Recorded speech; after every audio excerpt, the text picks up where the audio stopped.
School District Board of Directors with the flag salute. I pledge allegiance to the flag of the United States of America and to the republic for which it stands, one nation, under God, indivisible, with liberty and justice for all. Welcome to all of our guests tonight. Can you ask Mike if we need any translation? ¿Habrá necesidad de traducción al español que alguien necesite? Si hay, levante su mano, por favor. All right. Yes. ¿Seguro? Okay. Guess not. No. I think you nodded yes. Oh, sorry. Okay, never mind. Okay. I don't know what you asked. All right, we'll move on to item A3. I'll accept a motion to approve the agenda. I make a motion that we approve the agenda. I'll second that. Been a motion by Director Stevenson to approve, second by Director Johnson. Any discussion? All in favor? Aye. Aye. Opposed? Motion carries 5-0. Now we're going to move to item B1, our favorite part of our meetings. So we have a lot of people, a lot of students to recognize, and at least one staff. So I think the best way to do this is one at a time. Are these going to be ordered to go the order that we have up here? Okay. So first we're going to recognize the WASET competitor. This was a state competition, right? So if whoever is representing that can come up and kind of give us first explanation of WASET and what your achievements were, then we'll come up as a board and we'll congratulate and hand you something cool. So I need you to use the mic. Yeah, the mic's right there for you.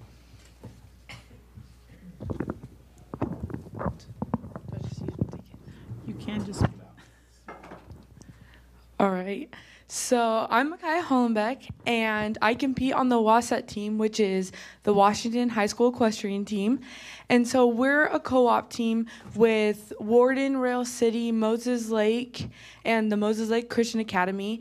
And we compete against Ephrata, Spokane, Wenatchee, all of the teams on this side of the mountain. And so this year, my brother and I went to state in drill team, which is, we were on a 4-man team, so we do a pattern in the arena to music. And then I went to state in working pairs with my partner, which is a costume class. And then my brother went to state in breakaway roping. All right. So should we go up now and do this? Because we have like 4 or 5 different groups that we're going to be. Yep. Yes. All right. I'm going to just take my computer on that side with me then.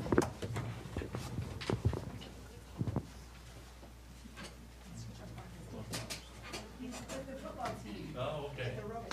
So you can congratulate me. And that's for you. Did you give that to us? Yes. Be nice. Don't be afraid. And we like to take your person. We're going to move all of us that way.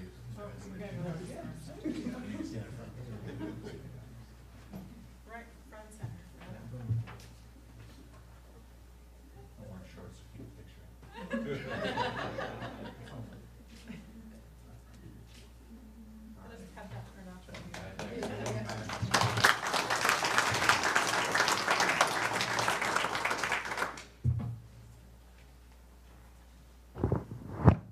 So the next one is for FFA, and I just have one name. Is there just one person from FFA here represented in this? So this one that we've got was specifically for Allison Shade. And just a little information, she took 9th place out of 124 participants in horse judging at state. 1st place in the shoot at the Othello Schools District Trap Shoot. I heard you're a deadly shot. For the girls, and received the Chuck Clipart Trophy for the FFA Member of the Year, and won the Star Farmer Award for our FFA chapter. So come on up.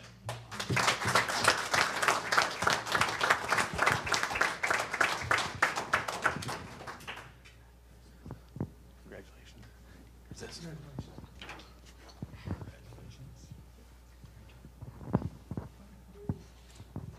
And now you get to say something.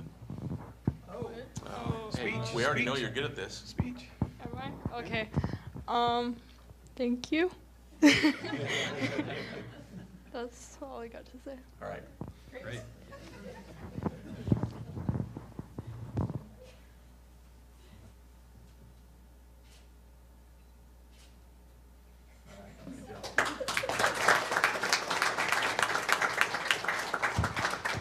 Okay, so the next item on here is the golf team. So we've got a couple things going on here. First of all, we got golfer of the year came from our team, and that's Patrick Azevedo. Is Patrick here tonight? They're at the leadership celebration tonight. There's so much going on in the district right now, isn't there? They were torn. All right, well, we do know we have the coach of the year here, Brian Lumsden. So Brian, come on up. And then we had state qualifiers, John Ozuna, Isaiah Garza, and Sammy Azevedo. And I don't know if anyone else on the team could be here, or if it's all you. Just me, just representing the team. All right, well, you're going to get all these to pass out to your team, if that's okay. Yeah, that'd be great. So, and then you're going to have to speak because that's a big deal getting coach of the year, so. All right. That's a great player, so. Shake our hand first. Good, sounds good. Thank you so much. Appreciate it. All right. Thanks, appreciate it.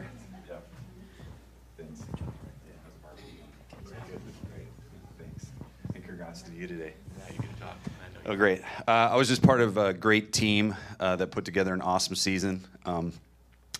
Every once in a while, you get these teams that just live up to your expectations and then take it further. I've been a coach for 15 years, so it was really cool to see this team come together like they did. And nice job with Patrick and the team that we had. So thank you so much. It's been a great season. I forgot to mention what Patrick did at state. Yeah, Patrick was 5th overall in state. Last year was 1st place. Really competitive field this year. We had there were 60 players that tried to qualify for to go to state. Of those 13 spots that the CWAC offered, we took 4 of them. So that was pretty remarkable. We had a good showing. Isaiah missed it by 1 stroke going to day 2, and Jonathan missed it by 3 strokes going into day 2. So it's looking good for the years coming forward too. So thank you so much. And thank you to the Azevedos this season. They're awesome parents.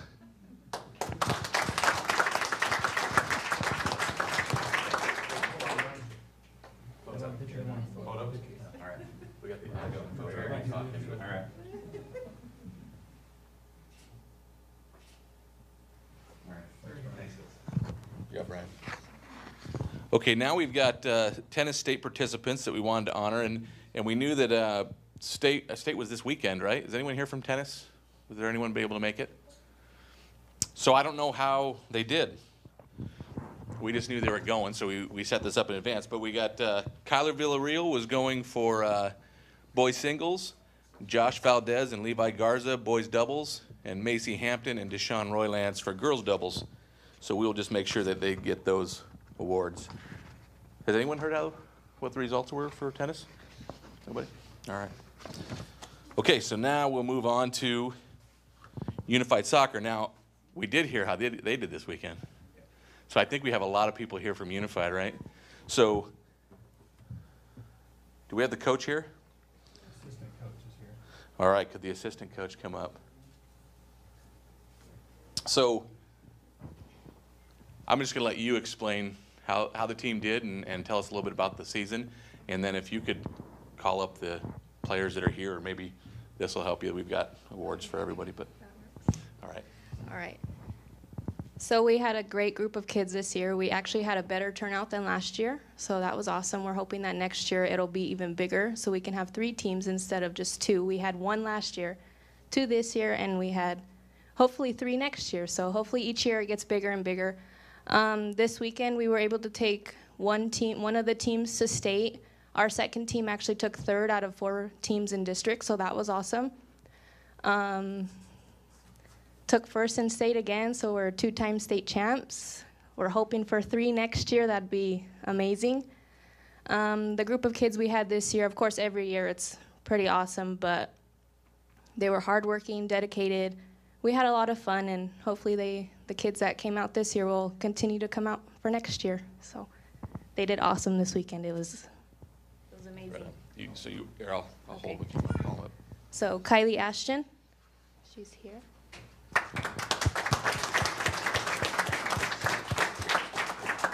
Ayazeli, she's not here.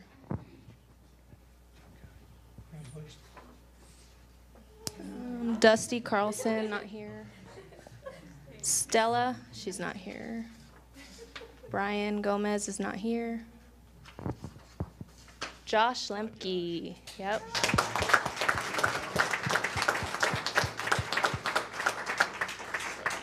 Okay. Emily Mendez, she's not here. Mia Michael is not here. I missed one. Candace Montejano, Natasha is not here. Vincent, we had 3 siblings on the team this year.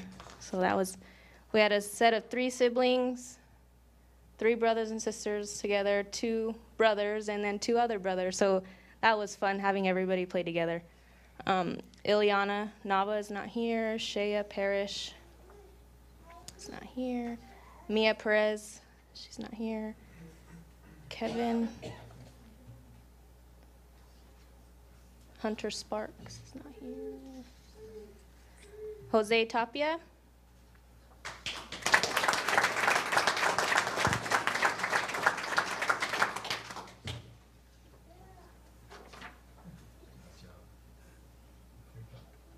Christopher Vasquez.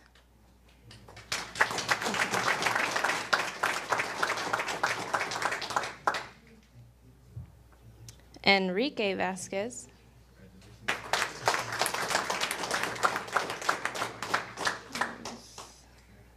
And Jorge Gomez, not here. And then we also had Juan Tapia that played with us at state. We'll need to get that. Let's see, did I miss anybody? Nope. Yes. Enrique and Chris got. Oh, yes, that was the sportsmanship, correct. We also had Chris and Enrique on which they didn't do it last year. On the final game, they did a sportsmanship award for, they had several spectators choose sportsmanship awards, and we actually had Chris and Enrique, the 2 brothers, get that, so that was pretty awesome. They got that this year. So that was exciting. To say the least, my dad and I are very, very proud of these kids, and it was a pleasure to have all of them. So. Okay, thank you.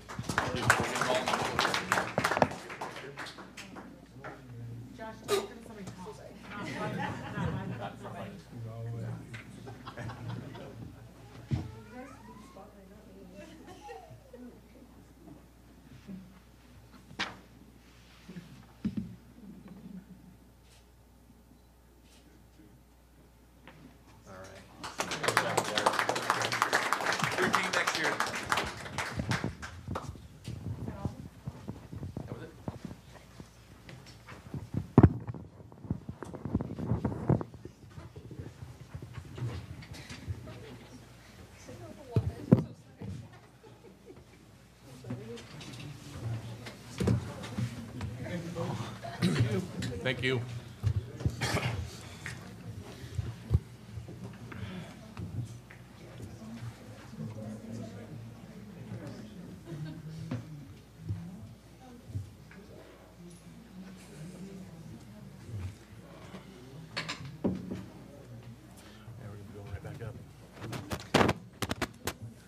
Okay, so we have another recognition, and that is for our senior student representative, Kaden Quigley. This will be her last meeting.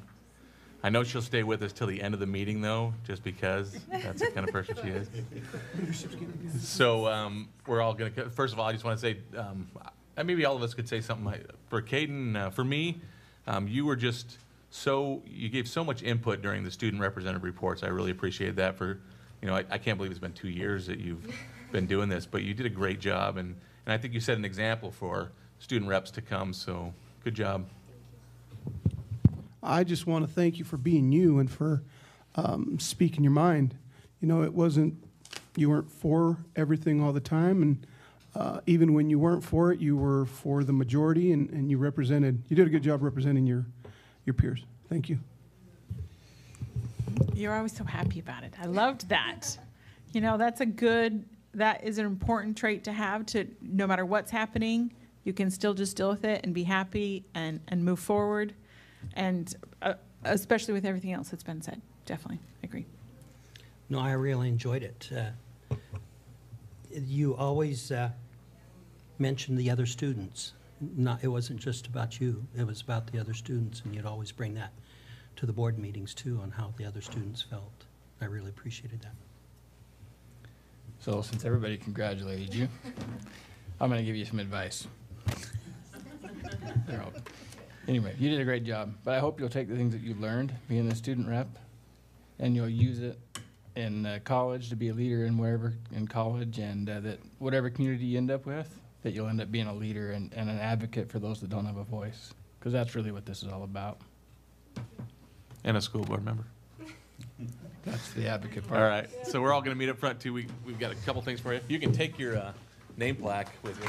Oh, yeah!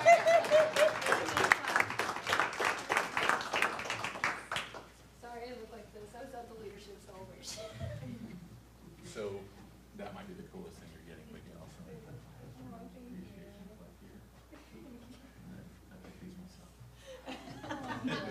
There's a meaning behind it. Oh.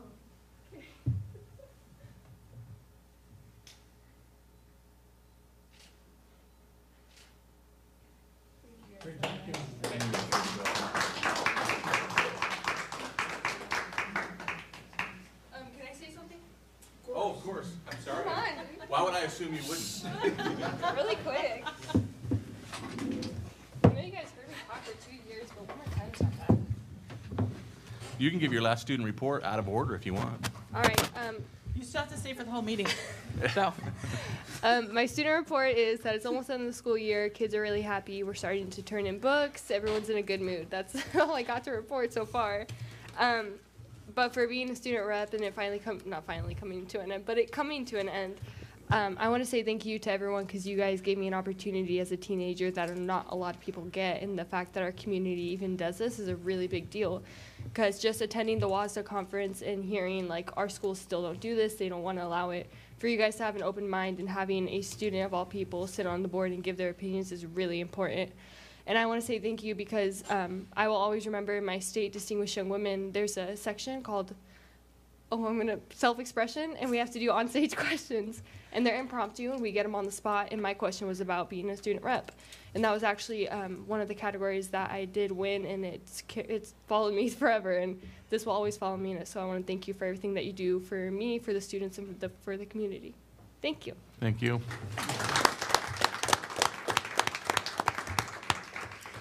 And thanks to her parents for letting her spend a lot of time with us, when I'm sure she had a lot of work to do at home. Thanks for growing our child. And I'm not on the agenda, but she's a project of the school district, and it wasn't. It's a partnership between us and her teachers. But this girl, not because she's ours, but she's amazing, and she's a product of our amazing school district that we're so proud to be a part of. And I'll say it over and over again.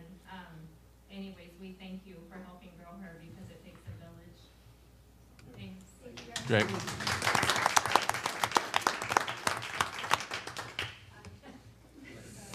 Bye, Kaden. We'll miss you.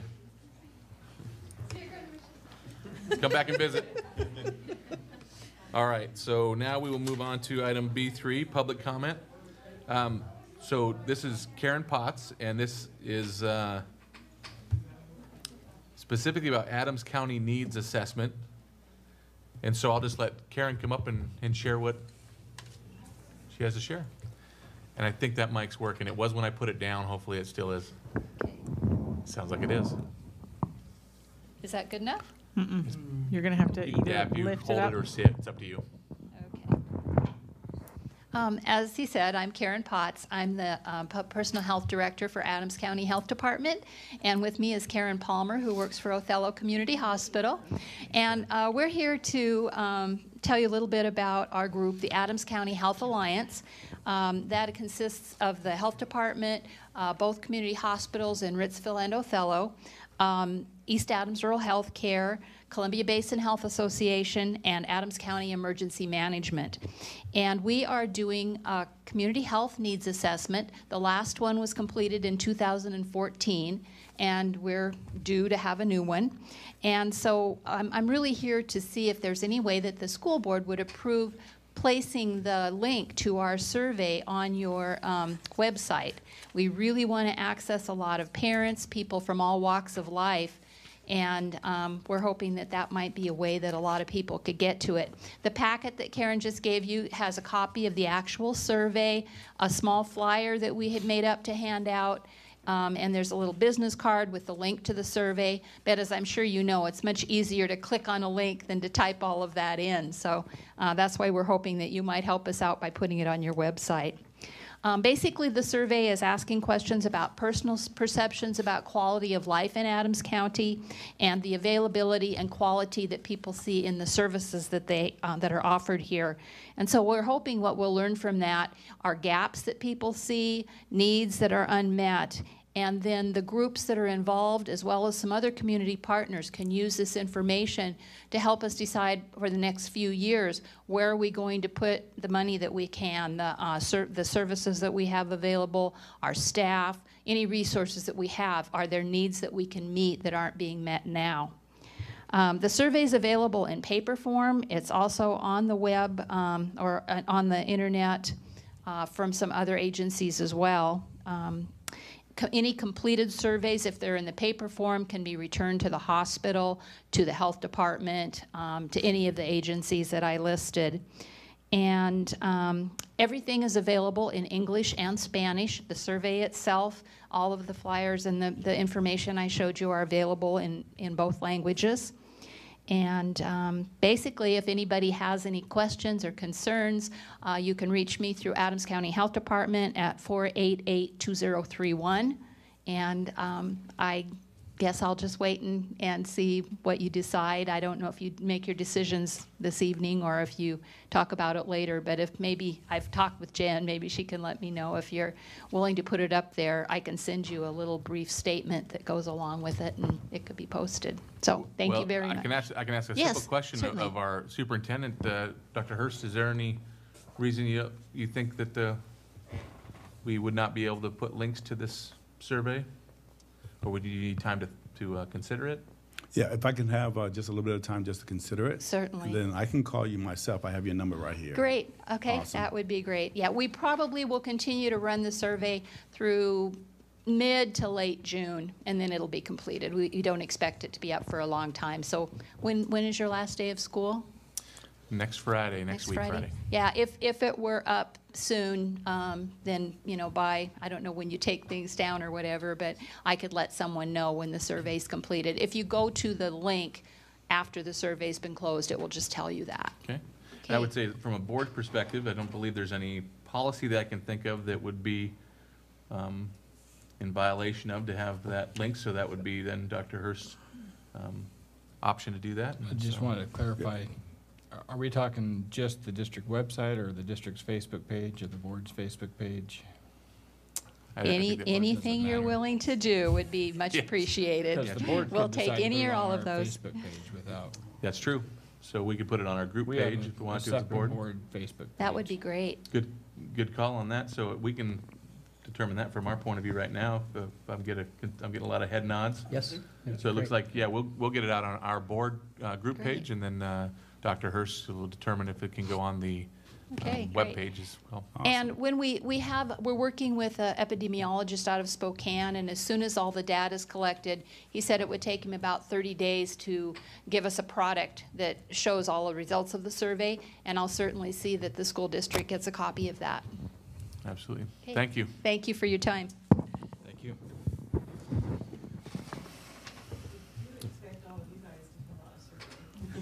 All right. Done. It's already Fair done. Thank you. I've done mine. Okay, we'll move on to item B4, board member reports.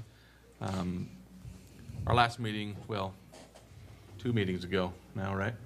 Was a pretty lengthy one that we'll discuss, but we're going to start with legislative report by Director Stevenson first. So this time I wanted to do some federal reporting for legislative stuff, and I got all of this from the NSBA, National School Board Association. They have a podcast. It's called Federal Insider. And the most recent one talked about these 2 different things, that they're discussing net neutrality, which is basically the cost of internet in homes. It is specifically geared to rural school districts to try to make sure that the internet is an accessible price to everyone, not just those that are have closer access and all of those kinds of things. And then another thing is HR 5324. It's called Supporting Teachers and Safe Students Act. It's by Congressman Drew Ferguson of Georgia is who is putting this out there. What's the right word? Announcing this legislation option. I'm not sure what that right word is there. Sounded good to me. Sure. But it's about improving school safety and the flexibility of using Title II and Title IV funds for mental health, for actions, for preventative issues, for training, for mental health support if there's been a traumatic event for students, and things like that. So I know that currently those Title II and Title IV, all title funds are very strict with their usages, but to increase that flexibility a little bit to be able to use those things for both preventing, seeing things to prevent, and dealing with it something once an event has happened. So interesting federal potential changes. Okay. Thank you, Jen. We'll move on to the second item. And just in general, the board will discuss the recent special meeting or annual retreat that took place on May 19th, 2018. So they're kind of summarized in the annual summative report or evaluation for the board. The things we had summarized of what we want to improve on next year, but in general, if the board has some just comments about the retreat they'd like to make, then we'll start with Tony down there. Sure. Yeah, from my view, we were able to get a lot accomplished. Started at 8 o'clock in the morning and didn't end until right around 5 from my memory. The agenda was well planned, and there was a lot of good discussion.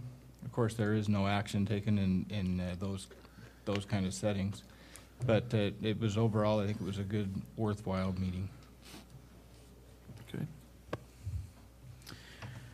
I guess that jumps to me. I know that, Ken, you weren't able to attend for some family commitments, but since it was my first, it was really, really interesting, and to see that there had been an improvement for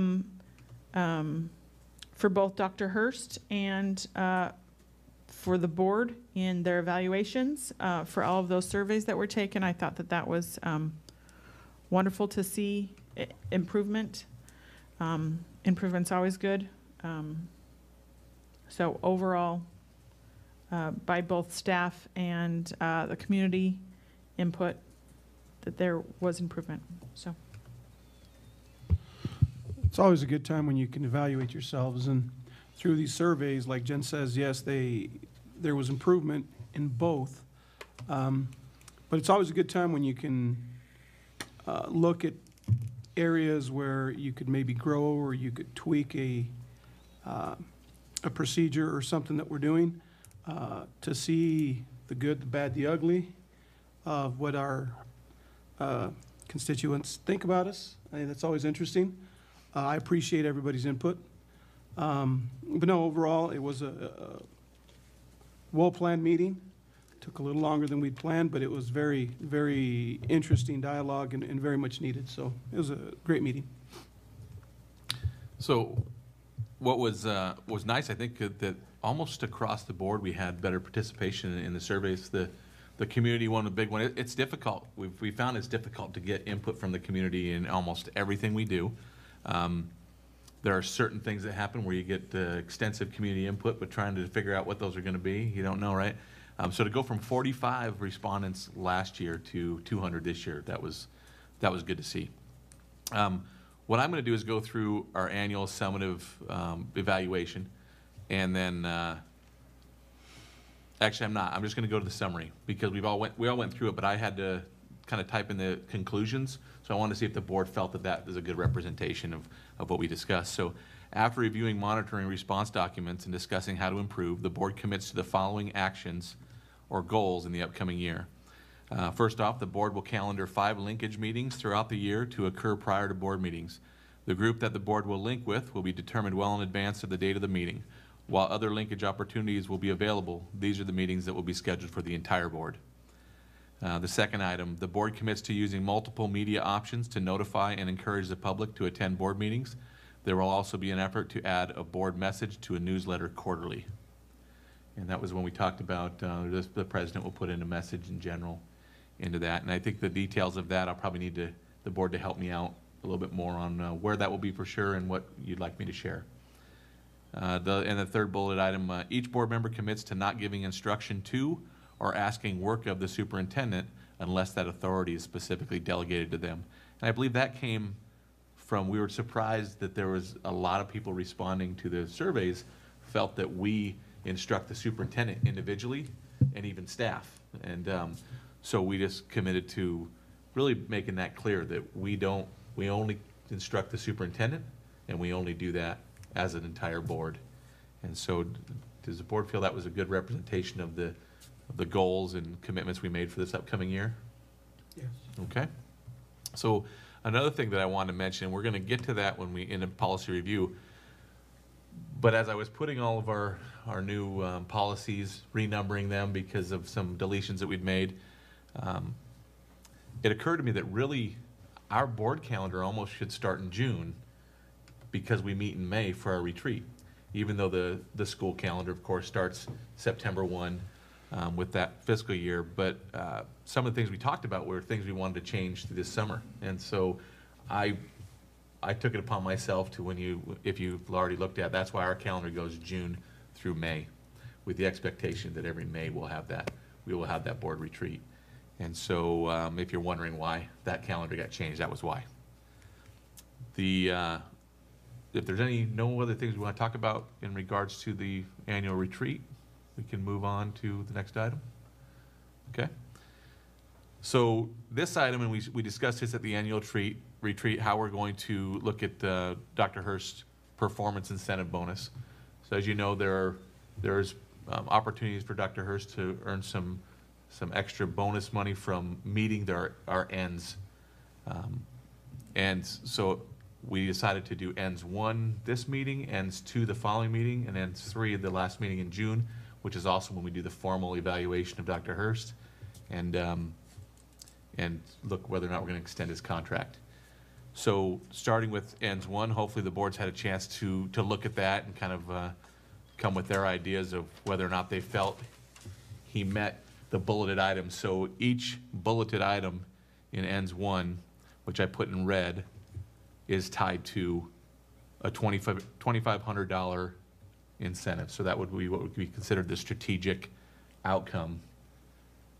There's 3 in this ends. So if it's all right, I think I'll just start at the end again with Tony. So do you want me to give my perspective on each one individually, or are we going to do one at a time?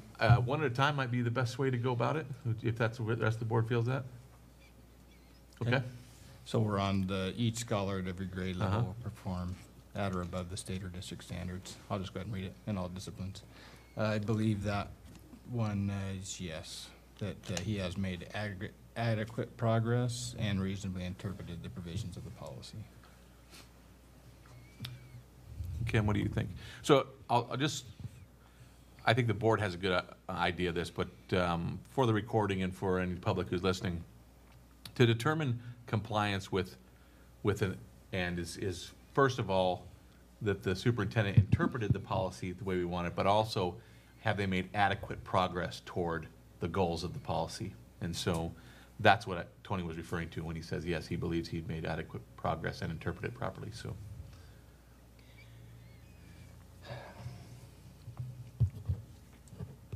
I've thought about this a lot. And of course, I wasn't in on the negotiations of the contract with Dr. Hurst. And this has nothing to do with Dr. Hurst. I think he's doing a good job right now. But my issues with the contract and the incentive bonuses and the wage schedules right now. And to go back and look at each scholar at the grade levels, I went back and took a look at the OSPI numbers. And actually for the year 16-17, they have dropped. But to be real, we haven't taken a good look at the numbers for this year of student achievement. So it's really hard for me to assess that one until I see those numbers.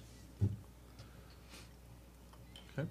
And I don't know when OSPI puts out those numbers for the 17-18 school year. So I'm just going to ask the question is, when it says will perform at or above the state or district standards in all disciplines, do you feel that it has to be based off of SBA state assessments? That's it? I believe it has to, that's a large part of it, to me. Okay. The scoring, student improvement. Okay. So just a reminder for the rest of the board, really the only thing we have to go off of is the ENDS 1 report that we just recently received as far as what was in that, you know, so. Are you done? Yes. I don't want to jump in because I'm good at jumping in. So, according to the monitoring document that we received, my opinion is no, that this was not reached. And I know that it's a difficult time. It was not the best time to monitor ENDS 1, but according to that document, for this line, I would have to say no. I happen to agree with Tony because you just made a reference to if we're looking at the state standard or district standard is included, and I believe there was enough progress made in the disciplines. Okay.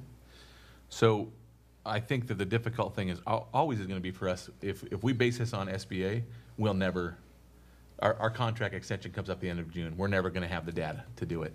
But I would also say that I couldn't say from all of the data that we received that he was even district data, that I felt comfortable that I could say, yeah, this one for sure that we got there. And when it's a little, I'm putting it at a higher standard with the incentive that's attached to it.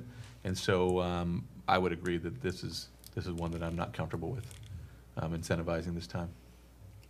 Okay. So that's one bulleted item. The next item is all scholars will demonstrate evidence of continuous growth and improvement in their performance year over year, closing the opportunity and achievement gaps. Go ahead, Tony.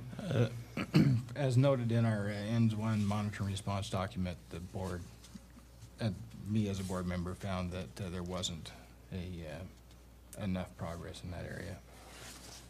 Okay. So for me, no. Okay. Ken? I would have to agree also. Same, according to the document, no. No. Okay. So that is enough. There's 4 already who said no on that one. So we'll move on to the third bulleted item. All scholars will demonstrate transfer of knowledge and skills across disciplines. Again, from our ENDS 1 report, I would have to say no for that one. Okay. Same with me, not at this time. I agree with the others. Again, also no, not yet. Okay. Not enough. All right, and it's the same. So just regarding ENDS 1 then, the decision of the board is that there will be no incentives that will be paid out this year for the contract in those 3 items. We have 5 more items that we'll be evaluating in the next 2 meetings coming up from ENDS 2 and ENDS 3. Yeah. Can you mention when we've changed when we're evaluating ENDS 1, 2, and 3? Can you? That was a decision made. We haven't changed that. Actually, there's a. Oh, I thought you put that in there. There's a calendar recommendation, but the board hasn't approved that yet. Because we haven't. Okay, so we've had fine. discussion about that. Yeah, I'm not. All right. Yeah, I just wanted to read. reiterate for the public that the board, I realize Ken and Jen weren't part of the board that approved this contract, but the board's intention of these provisions of this contract was clearly not to be a referendum on how Chris is doing overall, but it's just a referendum on rewarding Chris for exceptional performance. And so, to me, this isn't saying that Chris is failing in any way. This is saying that that the extra superstar performance may not have been there this time. Just from my view, I just want to make that clear that it's, for me as one board member, this is not a, Ken alluded to it, but I voted for this contract, and so this is not a referendum on how I think Chris is doing. Yeah, and I remember specifically the feeling being from the board that the bar was going to be set high when it came to incentives. This is not a small amount of money, but also the board said if the superintendent is showing that the district is meeting these goals, it seems like a small amount of money when you look at the results that it gets for students. And so I would agree with what Tony said. And thank you for clarifying that. That's great to have. Yeah, it's not a referendum on Chris and the work that he's accomplished. That does need to be duly stated. Okay. That was a good discussion. Good job, board. So now the next item was this came up in the meeting that we had in the annual meeting. So there was I think a request and a desire to have a community forum very soon. And so really just the question was, does the board want to do this at the next board meeting prior to? That we talked about it being just a 50-minute forum and starts at 6, done by 6:50. Were we thinking that one on safety, school safety? I don't remember that there was a specific topic other than just a forum, but that's kind of why I'm asking.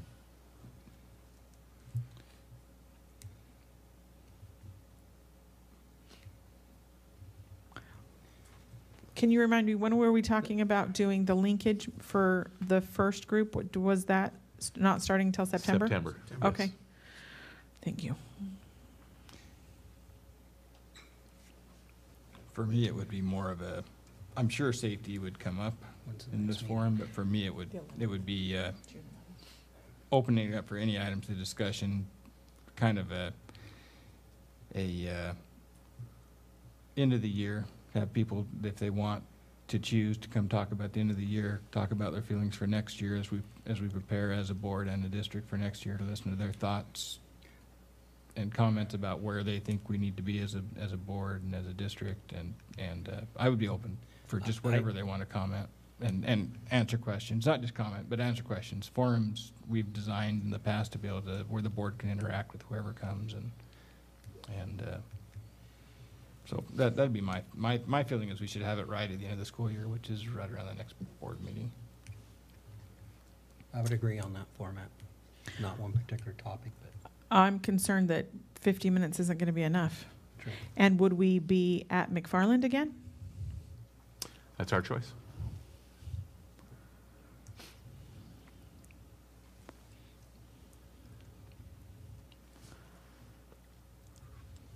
And I don't think that the board should feel like we have to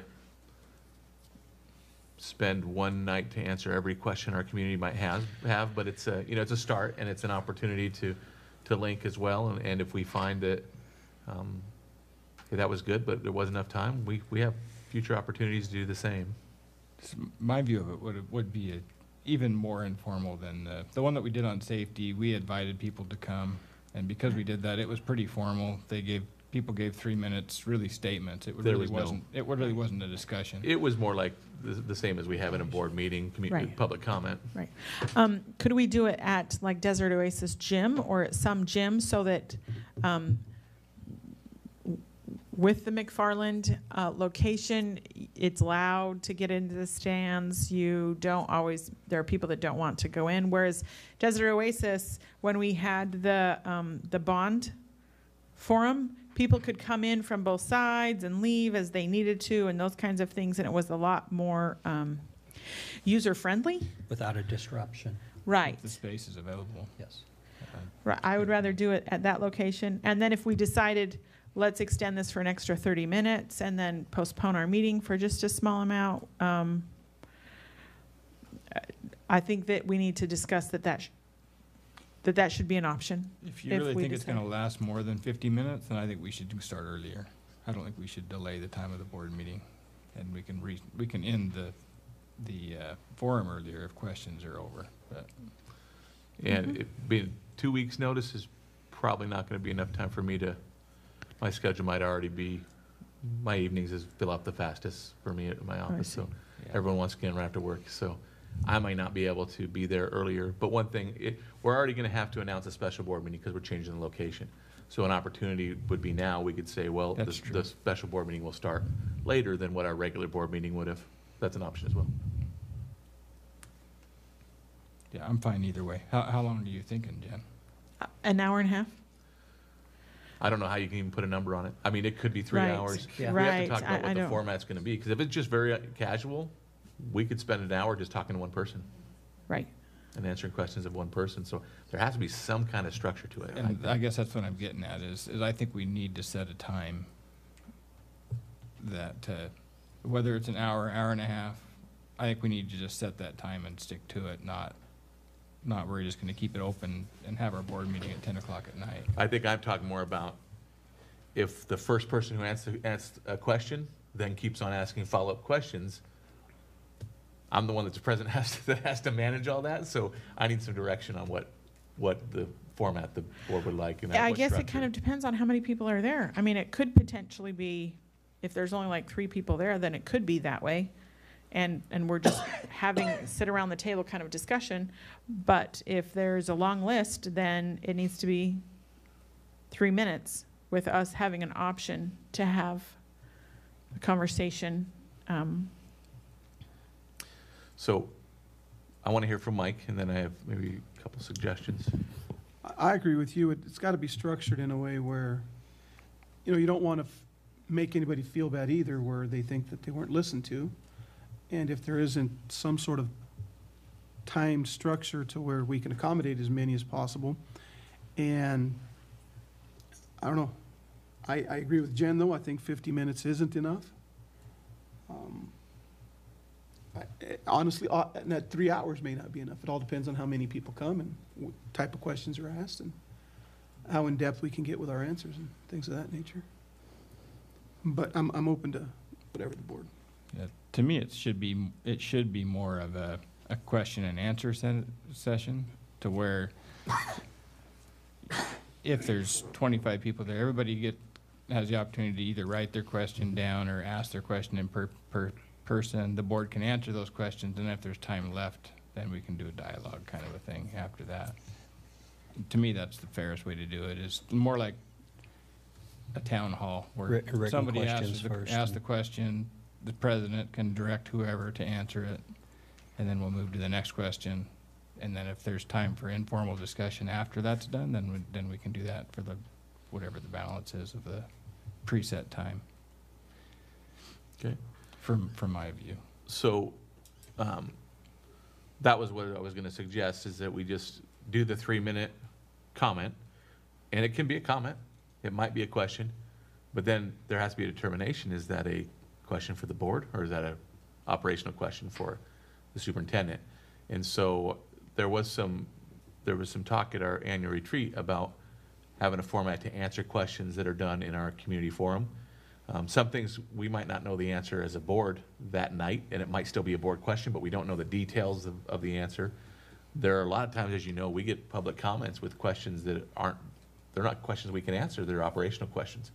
And so then we talked about having a way that the board, and I would be in charge as the president right now, to answer those possibly on our board Facebook page, where I would just give direct answers to the questions that were board related, and then an expectation that Dr. Hurst would then answer the questions that were asked that were operational in that meeting, so that there was that desire of the board to be able to answer those questions, even if we didn't answer them that night. Now, in this format, it's going to be a little different. We're going to be available to answer the questions. We're just going to have to be able to say, if we don't know the answer, we don't know the answer, we'll get back to you in that format. If we know the answer that evening, we can answer it, and if it's an operational, same thing. Pass it off to Dr. Hurst. Do we want Dr. Hurst answering operational questions in our board meeting, or do we want to keep that for board things? Because he can still answer them through his format, through Facebook, school district Facebook page or something like that. What would the board want if there's an operational question? Do you want me to just say, that's a great question, and Dr. Hurst will answer that in whatever format Dr. Hurst tells me he wants to answer it before the meeting? Or Do you want Dr. Hurst answering those during the meeting? For me, I'd prefer that he answer them during the meeting if he knows the answer. But I'm also fine with if it's something that's going to take research or additional time, then he would answer it the same way we would. We don't have all the details, but we'll put them on this format by this time. Okay, Ken, what do you think? No, I agree. If there's any way means to answer them at the time of the form, I'd rather the public go away knowing we've tried to answer their questions as well as possible. If we can't, that they're secured still leaving knowing that we will answer it. And in I other guess ways when we find out. From my view, I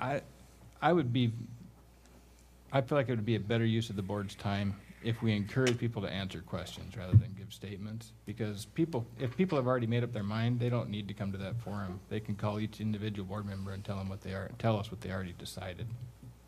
So from my view, I'd rather have questions and so that it's good for everybody. You know what I'm saying? So you would like a forum that's strictly about questions?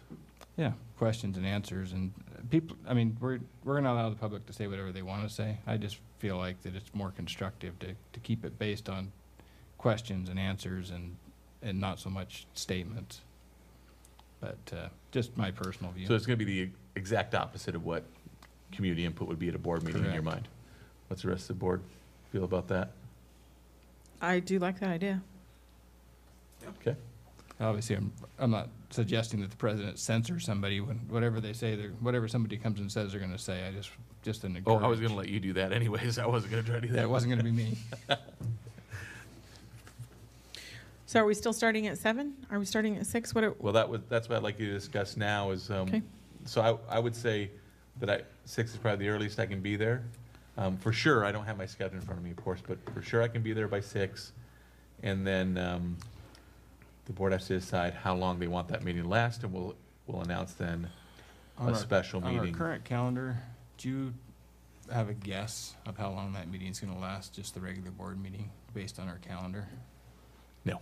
I figured you didn't, so I was going to look. I haven't thought that far ahead. I haven't done the timings for the next one yet. So my gut feeling is to have it from 6 to 7:30 and start the board meeting at 8. Is my personal feeling, unless we know ahead of time it's going to be a 3-hour meeting instead of an hour-and-a-half meeting. So we need a 30-minute recess then before the board meeting? Because it gives you a little bit of extra time. If we start late, we can choose to extend it a little bit if we want to. You've got to have some kind of a recess in between anyway, so. No, I agree on that one.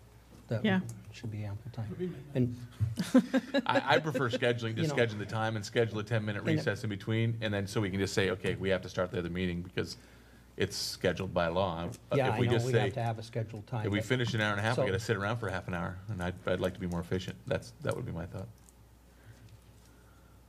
Okay, 15-minute recess.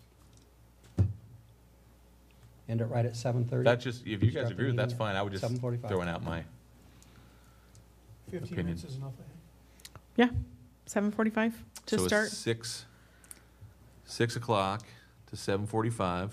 No, 7:30. Well, then start the 6 meeting. to 7:30 for the Gotcha. forum. Starting the board meeting at 7:45. And we want to 7:45. logistically still have the board meeting there or have the board meeting back here. We've done it both ways in the past with these forums. I would ask Dr. Hurst, what's the easiest thing if you already have the audio set up? Right there. Just Yeah. that just makes sense. And if there's any public that wants And to stick around do for it, we they're- broadcast the forums? Have we broadcast the forums before? We weren't last one? broadcasting last time we had one. No, we broadcast the one we did had for one the. Oh, we did the We did the safety one one. for the bond. We did the is- bond one. Did we do the school safety We one? did the Yep. safety one as Okay. well. So yes. Yes. Yeah, may as well. But that means we still cannot take comment by YouTube or Facebook. They have to be in person. Correct?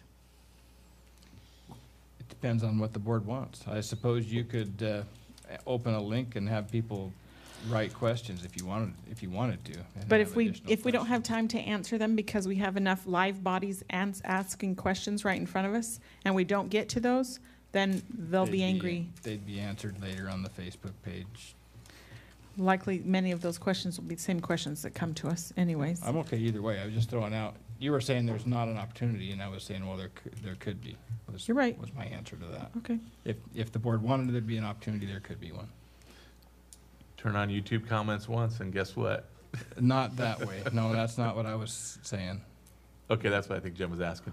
I don't think during Yes. the meeting, no, I don't think that's appropriate. No, I I'm think, talking about just during the forum. I don't think it's appropriate during the forum. I think it's appropriate if you wanted to put out a link that says, here's a place where you can write down your questions, and the board will have those questions before the meeting starts, and we can answer those questions after the other ones are asked, then I'm cool with that.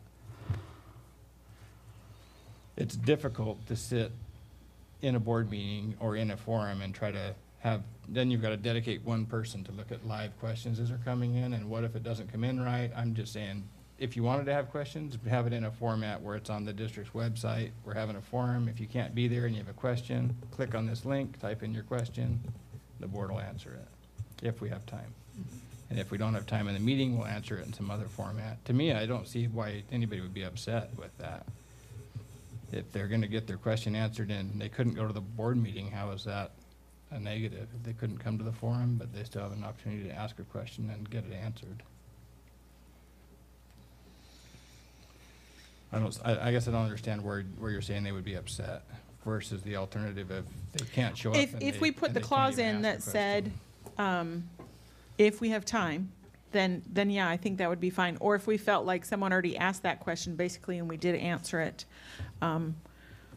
then. One suggestion is we could do it just with the people who show up, and if we find that there is extra time and not very many showed up, we could always do that for the next forum that we do, and maybe I look would at that. just, can't we? Of course, as questions pop up, we have people watching it, but if we have time after everybody at the forum has had time to speak up, that we start answering the questions that have come in through comment, maybe there. Have a moderator that's been looking at these questions coming across on Facebook or something, and then we could start answering them there if it's possible. That's only if we've had enough time for the people that have come there and made an effort to come to the meeting to present their questions. Yeah, I agree with you for the most part, except for the comments, or once a comment's put on there on that kind of a format, it's just there forever. And I'm not saying a comment, I'm saying a question that somebody may have through. Yeah, I'd just assume, Facebook. even if you did it that way, I would assume I would prefer there was just a link where they can go in and anonymously put the comment on somewhere where the board can see it, where it's not ingrained in social media forever. There's a way to do it live, like poll everywhere, right? Where we could say we've finished, say we finished early, right? And we've answered the questions and we still have 20 minutes.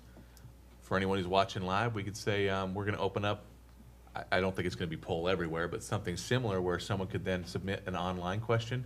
Yeah. And we could take those in order. Yeah. Yeah. I'm open to that Live. idea. Right. Somebody asked, This time, and see if that works. Dr. Hurst See how that to look into the logistics of that. So if it looks like it's something we can do that's not too complicated, do we want to have that as Yeah. only if backup. we finish Finish the time forum with the people who there. are there and we've answered their questions? Definitely. This time, let's definitely try that, yeah. So if we're going to go an hour and a half, that allows for 30 questions and answers that happen in 3 minutes. Yeah, so it won't be 30. It'll be 20 maybe. Okay. I would assume that some I of the think I answers are haven't gonna take longer captured than what 3 minutes. the board wants.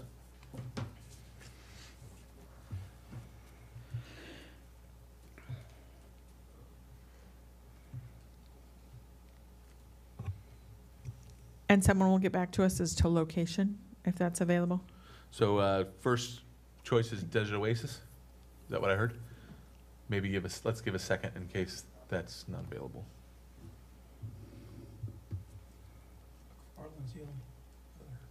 Well, but we could do it at any gym, really. I mean, we're just setting up You could tables even and do it chairs. the high school corridor potentially. Yeah, We've had them there before. It's not going to be much different than Desert Oasis. right. June That's 11th. before our next board meeting. June 11th.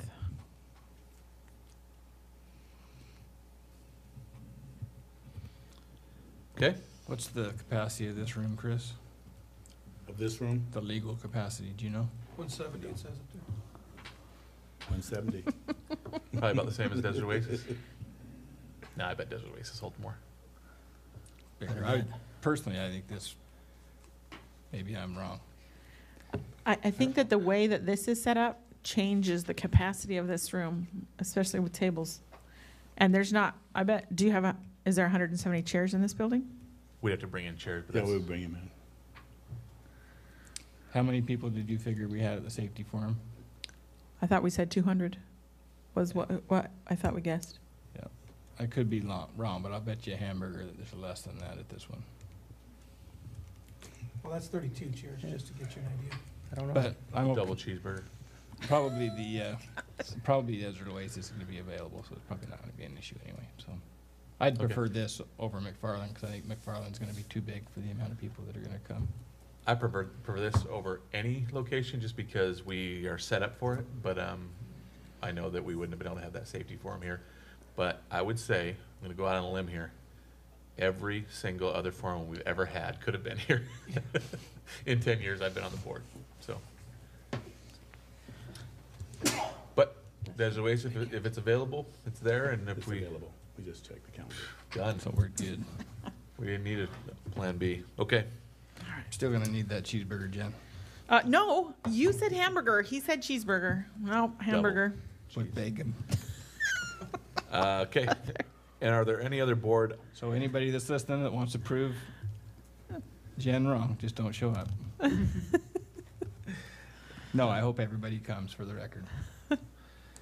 so the board items that we want to talk about or want to discuss that I could think of are complete? Is there any other reports or items that the board can think of? There will be more discussion when we get to the calendar for sure. Okay.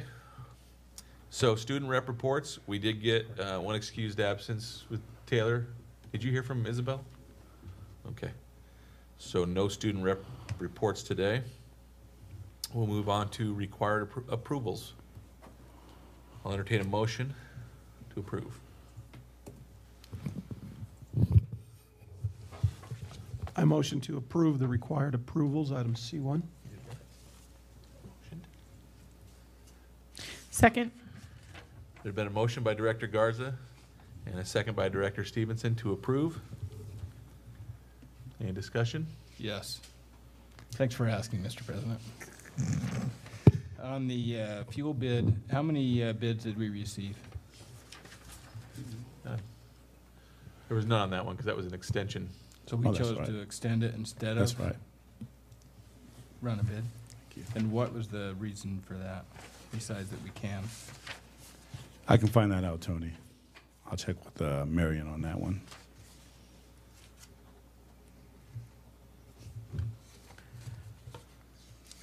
I'm assuming that the bid was at a different price, right?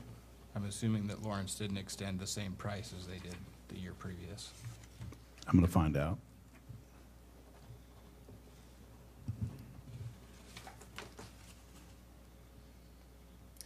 Any other discussion?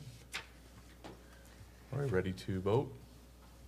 I just want to make a statement before we vote. Yeah.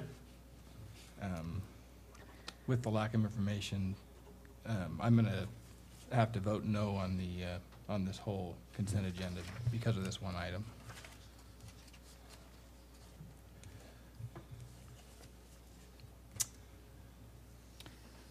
Can we pull that one item out at this point? It's been first. There's and a first and second, there's a motion on the table. We can vote on that, and depending on the result of the vote, we can do anything else.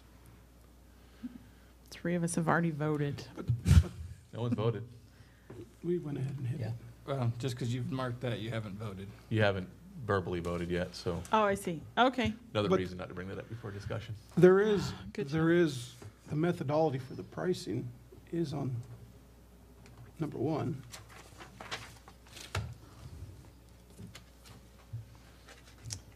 So is the board ready to vote on the motion that's on the table?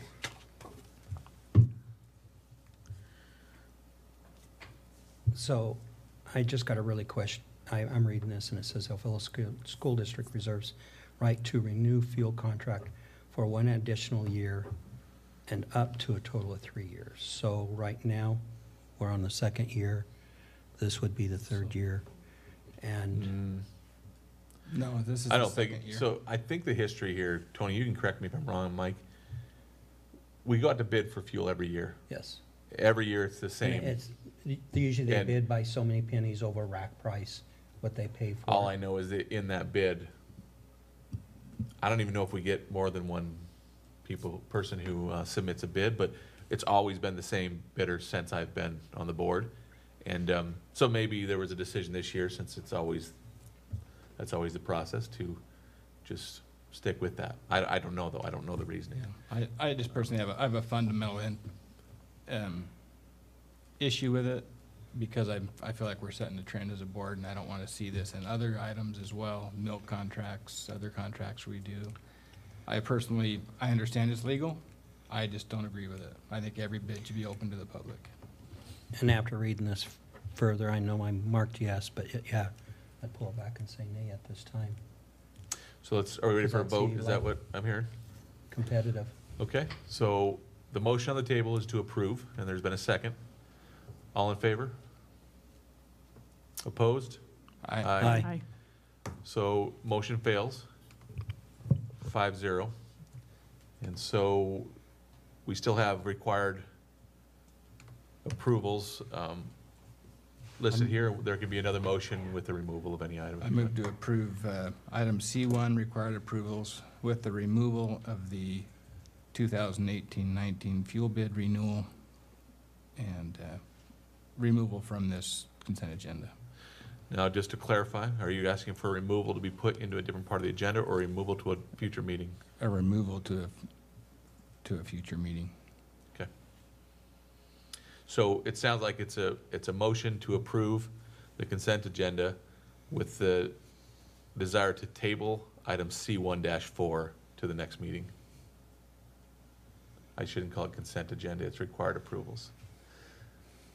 Old dog, new tricks. Is there a second? Second. So there's been a motion by Director Ashton, second by Director Garza. Any further discussion? All in favor? Aye. Aye. Aye. Opposed? And that motion carries 5-0 as well.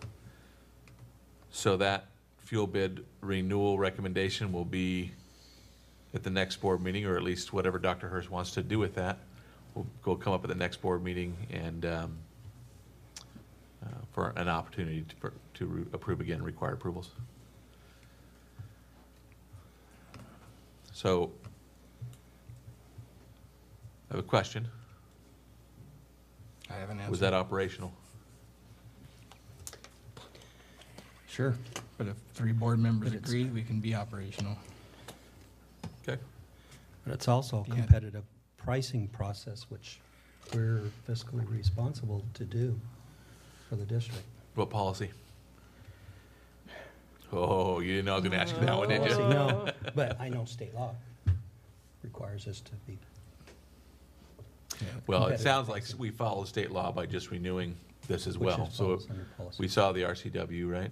To me, it's definitely operational, but our policy states that we'll avoid being operational. It doesn't say that we will never be operational. So my suggestion, the reason I asked this question, is that someone who feels this is important on all should look to either reword a policy or add be an EL that addresses that. So in the future, we just know that that's not compliant with policy. Yep, Okay? I agree. It's the first time, it's a change in procedure. It's never happened since I've been on the board. And I don't see a problem with even pulling it either. I do agree that when 3 decide we should, but I think it's a good point, and I think that if we never had an EL on it in the past because we probably never felt we needed to. If we feel we need to in the future, that's our prerogative as a board. Do you think that should be an EL or a GP, It would be an EL. So a GP holds us as a board accountable, right? whereas an EL would be the operational guidelines for Dr. Hurst or the superintendent. Okay. So it would be an EL basically saying the superintendent will not cause or allow a failure to obtain competitive bids in all. To attempt? Never mind. No, you can, it's more than attempt. Okay. So we're going to move on to item C2. I'm curious how I'm doing for time. You're good. We're ahead right now.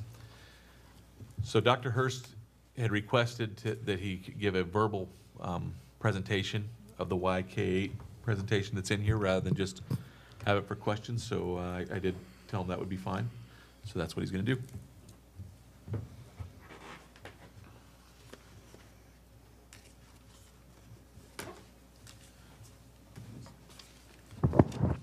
Thank you for the opportunity, Board of Directors.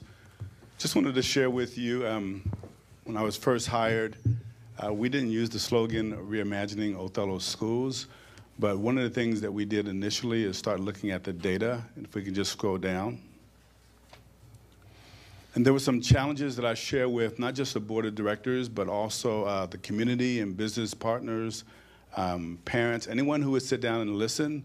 We shared this information about our demographics, and if you keep scrolling,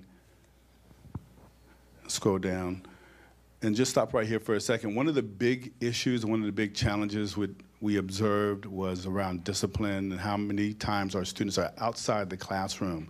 That means they're missing valuable instruction. You can see the discipline rate was close to 5%. If you could just do the math, if you just kind of look at around 4,000 students and do the math, you can figure that out. It's a high percentage of students who have discipline in our schools. And if you scroll down, you can see per student group also. And the point of bringing this up is just for the community to recognize that there were some significant challenges when I was first hired that we observed. And keep scrolling down. One of the other issues that we shared with the community was around chronic absenteeism, which is 18 or more days missed in the school year. You can see for all 12.54%, that's high for our district. And again, this is 2016 data, but again, this was another challenge. And keep going. Yes. Can I'm going to stop you. So 504s are high on absenteeism by drastic amounts. Absolutely. And so are they on discipline? Yes. Triple most of those other cases. And I understand that there's only 54 of them in the district. But why would you say, and for those that don't know what a 504 is, can you quickly explain what that is? Yes, those students who have an accommodation for something inside the classroom, assistance or support. Why do you think that those numbers are triple for those students? I don't know. I don't have an explanation about why they're triple, but it was some data that I noticed initially when I was first hired that it was and is a problem. So that's something that we can still investigate if that number is still the same this year. But you're right, it is a big concern, which is something that alerted me right away. And not just the 504 across the board, all students, 12.54%. So that's high. And I think your goal is 5%, correct? Right. Exactly. Right. So 95% attendance rate, absolutely. Once you come back with an answer on 504, could you please get back to us on that? I definitely will. Thank you. But as you just observed, there is a big problem with chronic absenteeism in our district. That was another challenge that we observed. Special education was big also, when you look at that individually and keep going down. And one of the things I shared off the bat is the effect or influence when you miss school. You can see what happens projected when it goes to graduation rate. So you can see when our kids get into high school and get ready to graduate, when they missed up to 4 days, their chances of graduating on time goes down to 87%. And you go down, keep going down to 15 to 19 days, their chances of graduating on time goes down to about 21%. And when I initially got here, we had students in excess of 48 days that was missed in the calendar year, or actually during the school year. So you can see by the chart, the opportunities to graduate on time goes down to 0%. So it was a big challenge for our district. Scroll. 4-year graduation rate, also you can see All was 75%, and keep going down. And then achievement. You can see the percentage of students who were performing proficient, 30% down to 43% for the ELA, and then math, 43.7% to 19.6%. So that's just those who are proficient. So that on the other side, you can see for math, about 80% of our students in 11th grade were not proficient. So again, this was a concern. So I've just identified 4 challenges that I initially recognized when I was first hired here, and I'm going to ask you to scroll down. And you can see the Smarter Balance claims. That was data that we looked at. And scroll down also.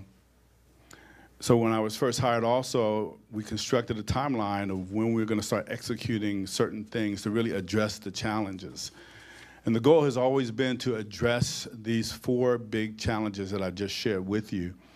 So you can see key communication that was happening, and you can see the rollout for the blueprint for global preparation right at the beginning of January 2017. So we really started initiating the plan and really aligned all the work that we were doing toward our ends that the board had directed.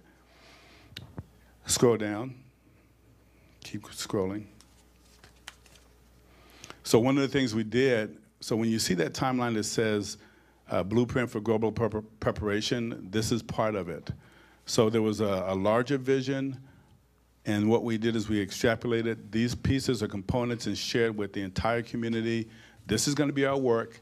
This aligns to the ends, and this is going to address the challenges. So what I wanted to share with you is how does this align to the challenges or address the challenges that I just shared with you. So keep scrolling. So what we did is we took that diagram that I just shared with you and we pulled out some key components.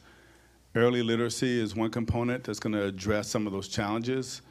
Instructional shifts that are happening since I was hired, so for the past 2 years, there's things that have been happening and things that are continue to happen that's going to address those challenges, and then some structural shifts also. And the structural shifts are the things that we're talking about now this year. So scroll. So the first conversation that we had was really about early literacy and really making sure that our students are prepared to enter into kindergarten. So we talked about preschool, we talked about parent engagement, we talked about parent training. That is happening. It's going to happen more going into next year, and it's going to be bigger. But you can see in that chart, you can see why we wanted to address this, and it was a conversation that we had with the entire community around the 30 million word gap. And you can see between the professional, working class parents, and low income, by the time they're 4 years old, there is a 30 million word difference between those students. So what we're saying is we really wanted to address the issue at the root cause. We wanted to make sure that our preschool students are kindergarten ready. So that's the work that our director, Jennifer Garza, has been doing. And you can see that her results have been phenomenal. We've been sharing those results with the community and with the board of directors. Next. So kindergarten readiness was part of it, and it addresses the root cause. And then we started talking about instructional shifts, and we started having these conversations around global competencies, project-based learning, design thinking, maker spaces, and STEAM. So why were we addressing this? For engaging, relevant, rigorous, fun course or curriculum. We want our students to be excited about coming to school, and we wanted them to be engaged. And when students are engaged, as you look at the bottom picture, they want to be here. They're excited about being here. So it's addressing those issues around attendance, motivation also. When students are engaged in learning, it decreases discipline. So these instructional shifts, we know is going to address 2 of those issues that I shared at the very beginning of this presentation and with the community. And then next slide. So the structural shifts, so these are the conversations that's happening. And what I've been reminding the entire community is that they all work together to address these issues and these challenges that we've been discussing. So moving from K through 5s to K through 6 to K through 7s and then K through 8s. And what I tried to share in these diagrams is that the K through 8 allows for collaboration. And that's really the conversation that I've been having. When you look at the top structure, you can have those buildings independently have conversations about students and student success and student support and working with parents, but not across the board. It's not until you create that structure where you have the K through 8 and you allow these students to engage with these teachers. These teachers are sharing knowledge. They're talking about students, their success, their interventions, support. They even know the parents.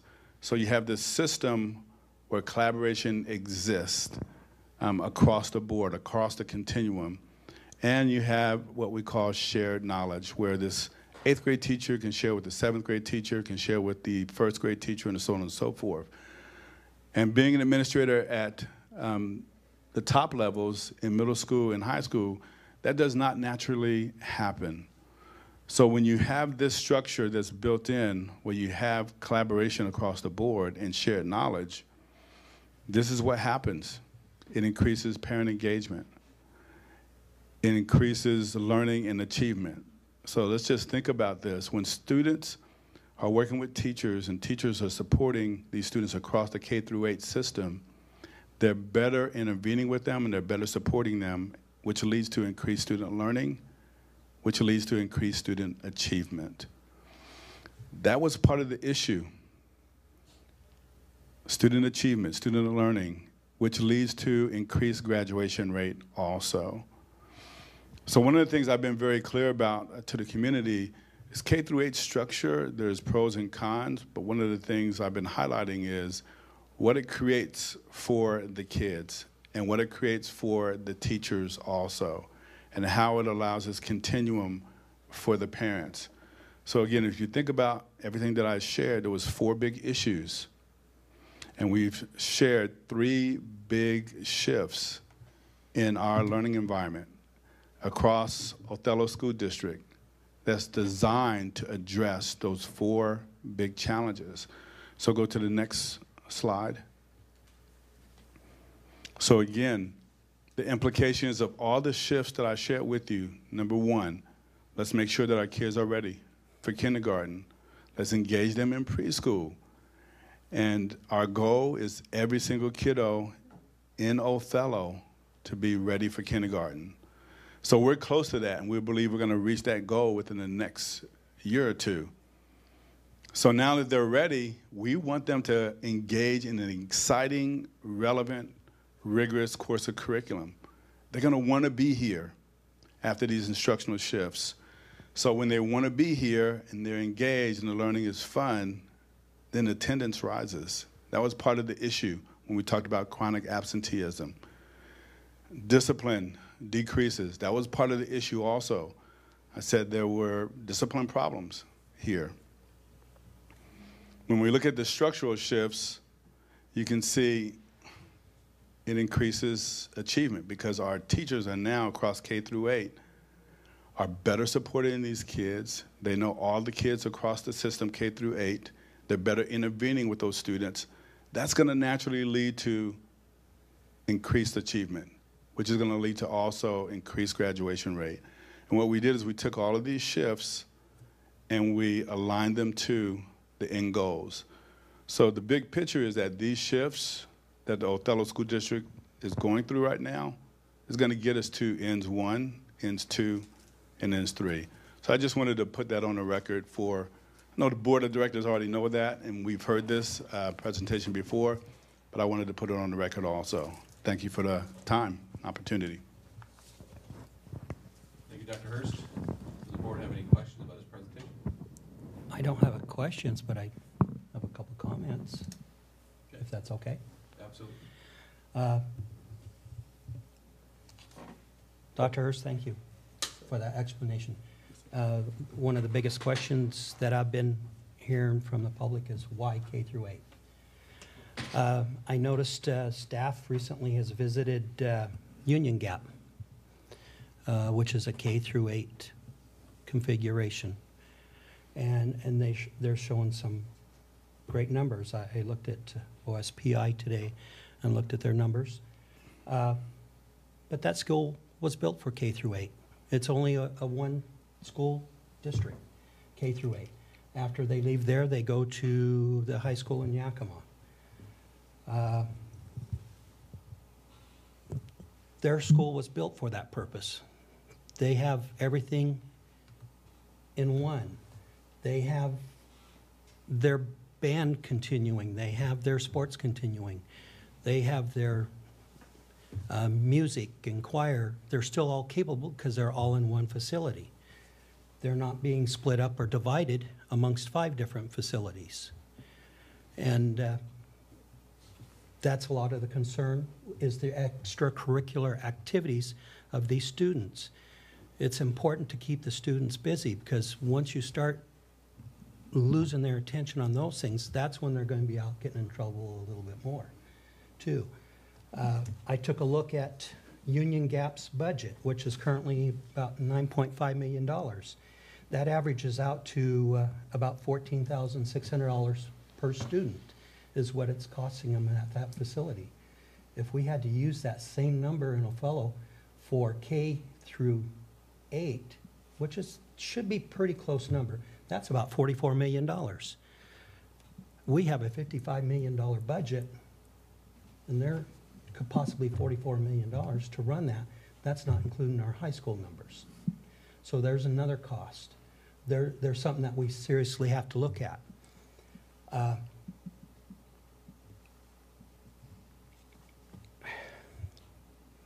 I brought up the point about the extracurricular activities, and to me that has to do with facilities. Union Gap had their facility built for that purpose. We are trying to take and force our kids into facilities that were not accommodated for K through 8. And I would have much rather seen this board in the beginning to look at, to prepare us for K through 8. I'm not saying K through 8 is not for us. It does show some gains in it.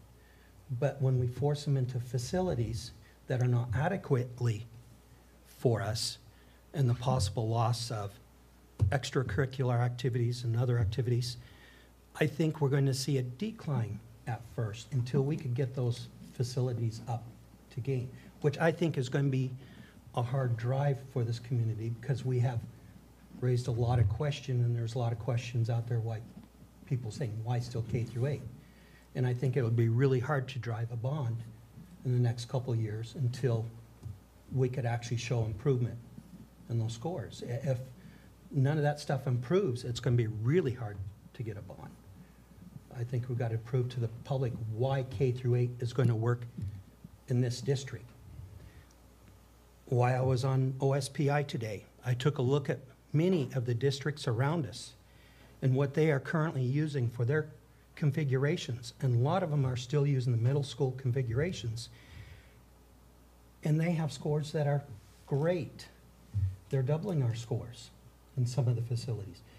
We have some smaller ones around us too. Granted, their scores are low too, but they're using the K through 8 facility. What are those schools doing different from us that are doubling our scores and achieving these scores that are in the same configuration that we're using?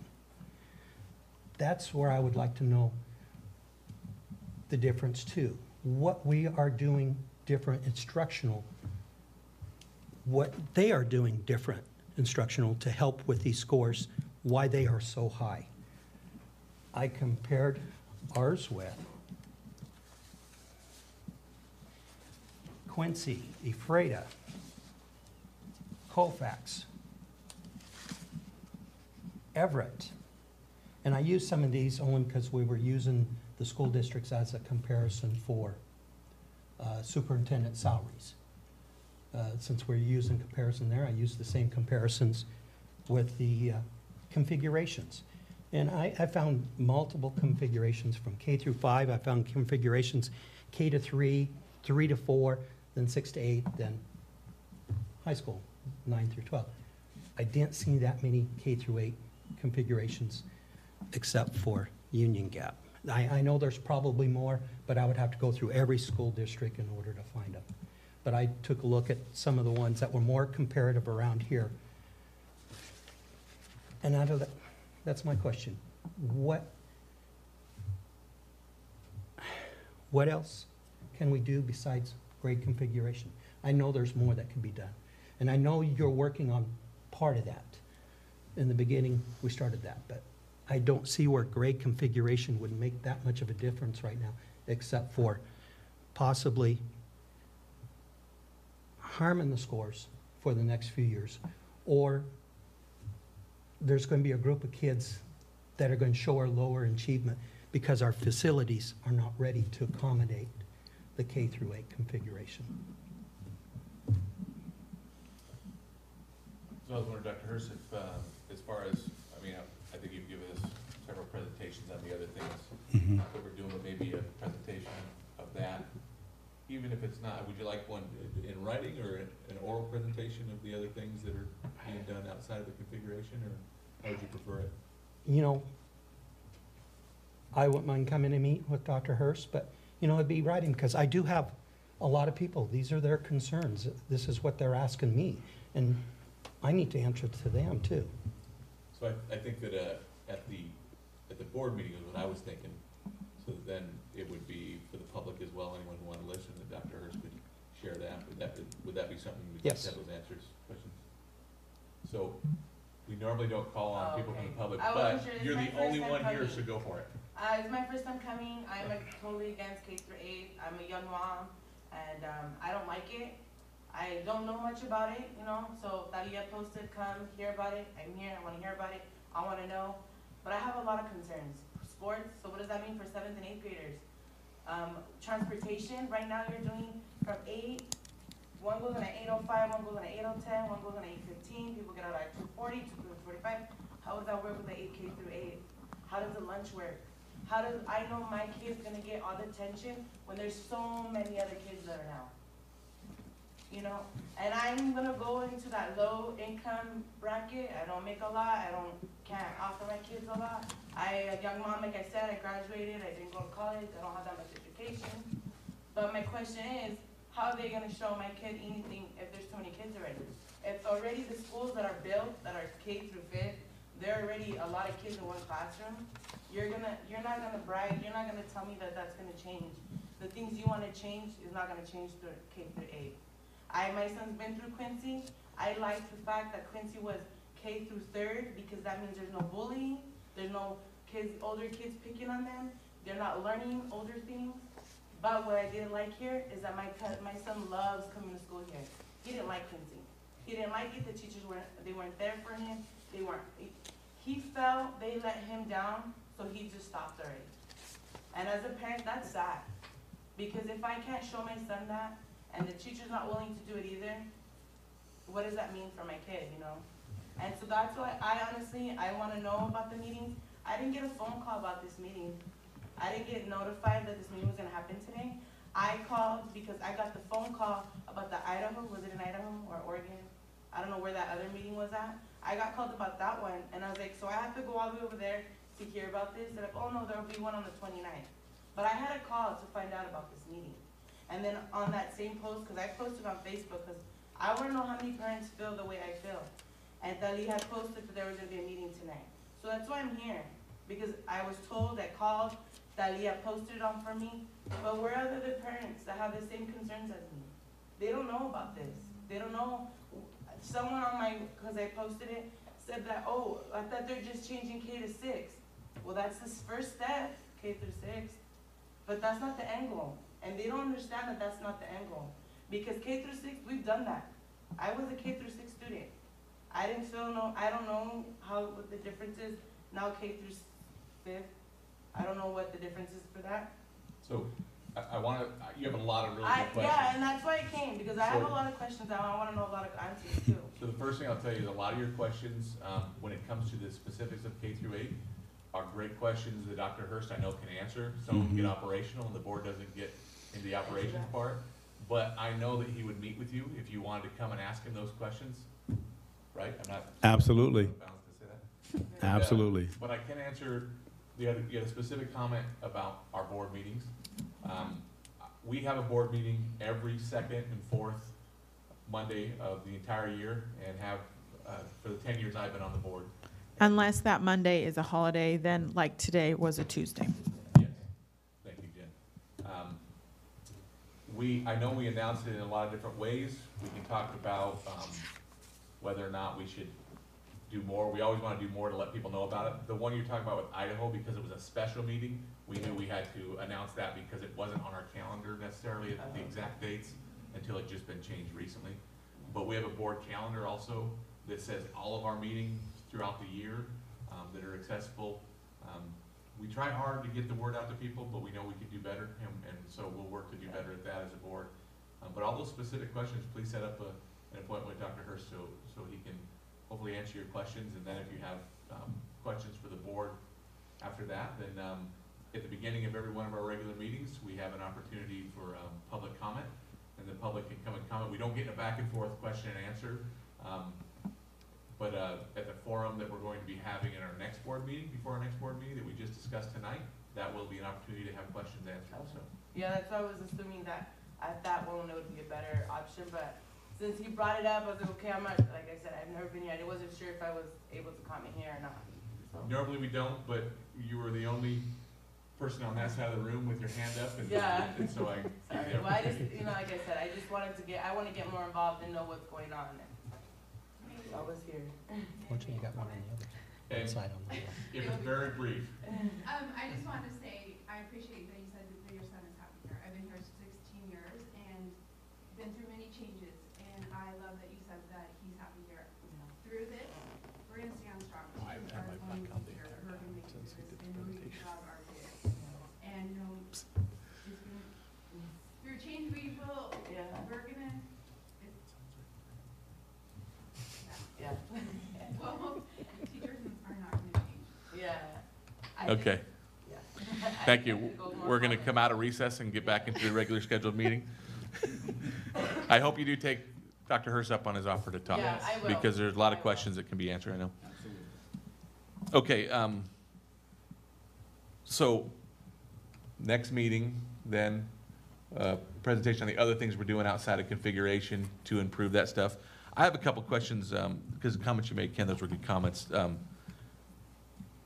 What was it that you are aware of the facilities that were a lot different than our K through 5s? Like, what did they have that we don't have in our K through 5s? We, for example, separate dining facilities. So, and instead of a gym. Yeah. A gym, and, so like right Wahitas. Now, Wahitas is the only one that. Well, McFarland as well, since that will be a true. K-8 as well. So 2 of the 5, right? Yes. Mhm. Okay. And, I just feel that our facilities, I don't know if kids are going to be dealing with lockers again and the older grades. I know they won't be switching classes like they did so much. They're going to be more permanent, so I see the needs not for locker, for stuff like that. But I'm just curious. I mean, you obviously felt passionate about that. What specifically, though? Because I'm curious too about the financial part. I'm looking forward to knowing what is the financial part of it. So and that's a big. What big are they issue doing that we aren't? So I can get an idea. That's some of the questions I would like to find out more. Dig in deeper to find out more. And I think, as a board, we should be doing that. Also, too, is a financial cost and seeing what it takes to actually make our facilities a good K through 8 school, if we're going to go that way. You're currently working on the financial part of it, right? And when do you plan on getting that information? We said the mid-July to the board. Okay, to get specifically what our needs would be. Exactly. For it to go forward. The other question I have is, and I don't know, Ken, do you have how many students were in that Union Gap K through 8? Right now, there's currently, I've got the numbers from OSPI, which was last year, of course, they're last year's numbers. There was 620 as of, sorry here, I think I put it down at the bottom of the list. Union Gap, yes, Union Gap. May of 2017, there was 622 students enrolled. So that's a little bit bigger than what our current elementary enrollments are, right? Our elementaries run up 552, 582, 561, 549. So what's interesting to me about that, you said that they do all their sports and band within the same school. They're all in the same schools, so. Oh, so that actually gives me There's some only hope. one. There's only one, though. That's all Union Gap has, is just one. They don't have 5 different Yeah, facilities. that gives me hope that maybe we could do that within ours and not have to then worry about, do we have to bring everyone together because we don't have the numbers? If they can make it work in Union Gap with the smaller numbers, maybe we'll have that opportunity as well. That's a good question as well, but I didn't know if it was like a huge K through 8 or if it was, Is this the Union Gap? Yeah, that's if it was smaller, so that'll be something then in superintendent Absolutely. comments in our next board meeting. Yes. Thanks, Ken, for your comments. Any other board members have questions about or comments about Dr. Hurst? Okay. Any other comments about the cash flow and budget status report? I did have one quick question on the cash flow and budget. So in the past, these had a signature on them for, sorry, whoa, a little too close, for who prepared them. And this, I did notice, did not have a signature. Can you tell me who prepared it? So Amy Suarez is doing our preparation right now. Okay. Thank you. Yes. Okay. We'll move on now to item E1, policy review. Oh, sorry, D1, board response to monitoring reports. So one thing I want to remind the board before we start this, one of the things that we were surprised when we were looking at our evaluations was that there was a high number of people who felt we concentrated on the past. And so one thing I think that as a board we want to make sure is be future oriented. I know the monitoring reports are the past, but part of what we need to do is focus on, okay, what are we going to do in the future, whether it's change of policy in the future or focus on the future as a result of this data and these reports. That being said, we're going to start on EL 16.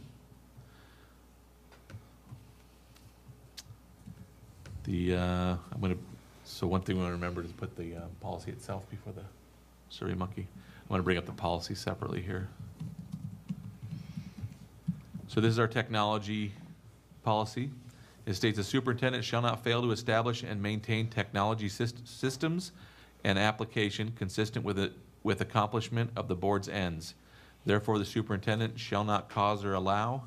First item is a failure to provide the board a copy of the most recent comprehensive technology plan that directs the outcomes and priorities for the expenditure of technology and resources. 4 found in compliance, 1 found in compliance with the following exception. There are 2 comments. One says, according to EL4, community members / parents should be used in an advisory capacity and were not on the technology advisory committee. The second comment was just a comment. I am pleased to see the district technology plan being consistently updated. The board want to make any comment about the first comment in there? I said that.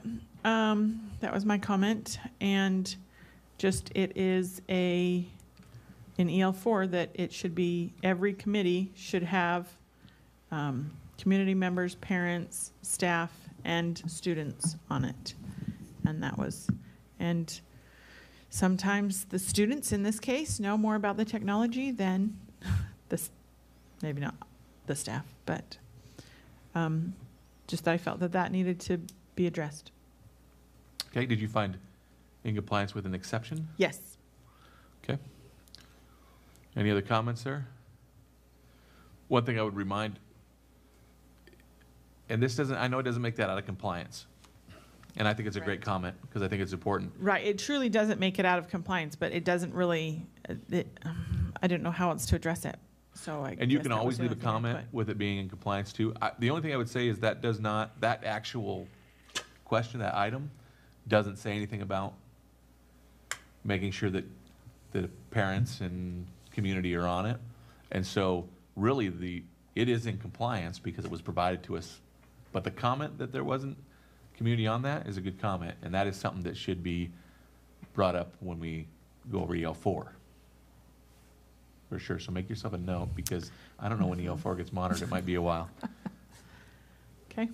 So if there's no other comments, we'll move on. That was found to be in compliance. Now, does the board want to keep any of the comments?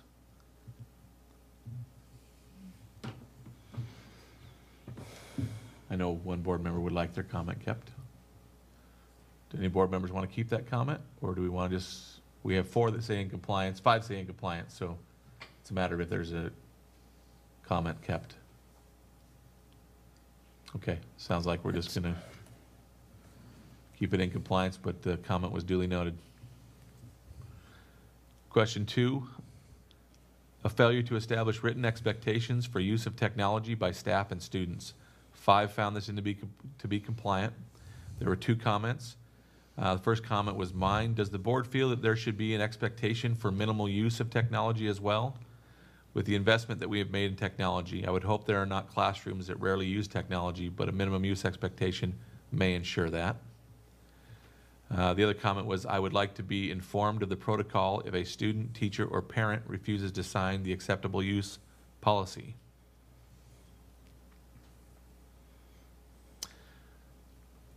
Are these, so the first question from me was, I just want to get feedback from the board.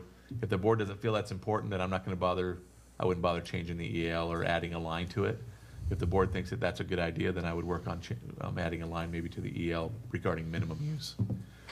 When we wrote this policy, my interpretation was under, the board members who have been here with me remember, expectations for use to me was not just about appropriate use, but actual expectations for how much you will use technology. Because at the time, I think I had heard that some teachers were not embracing the technology, and so they weren't comfortable with it, therefore they didn't use it in their classroom.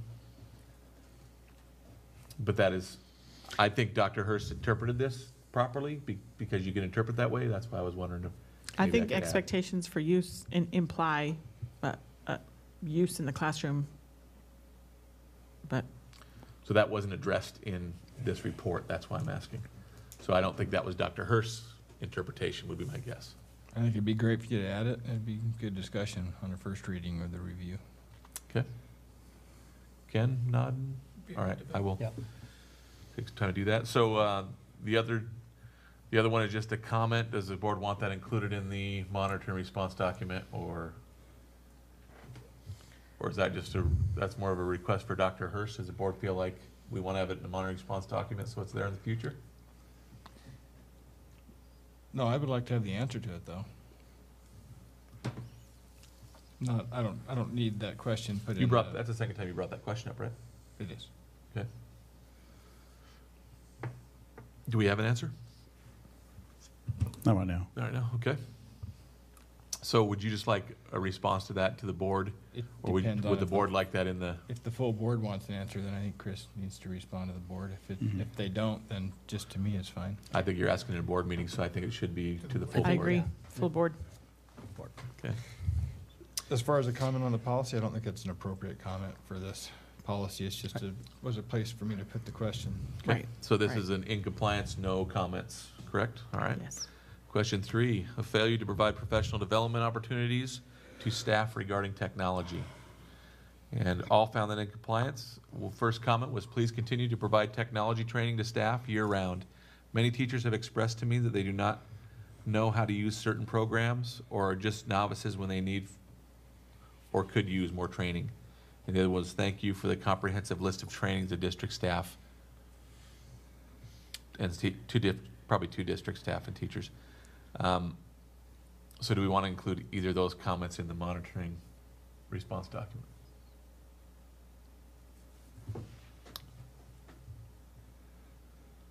I think the first one comment was fine. Ken? Just from one board member. Yeah, the first comment.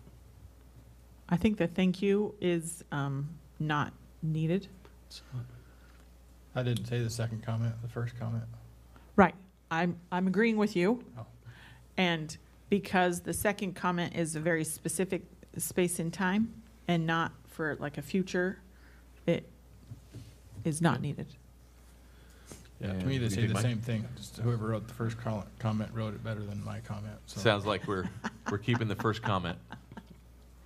All right.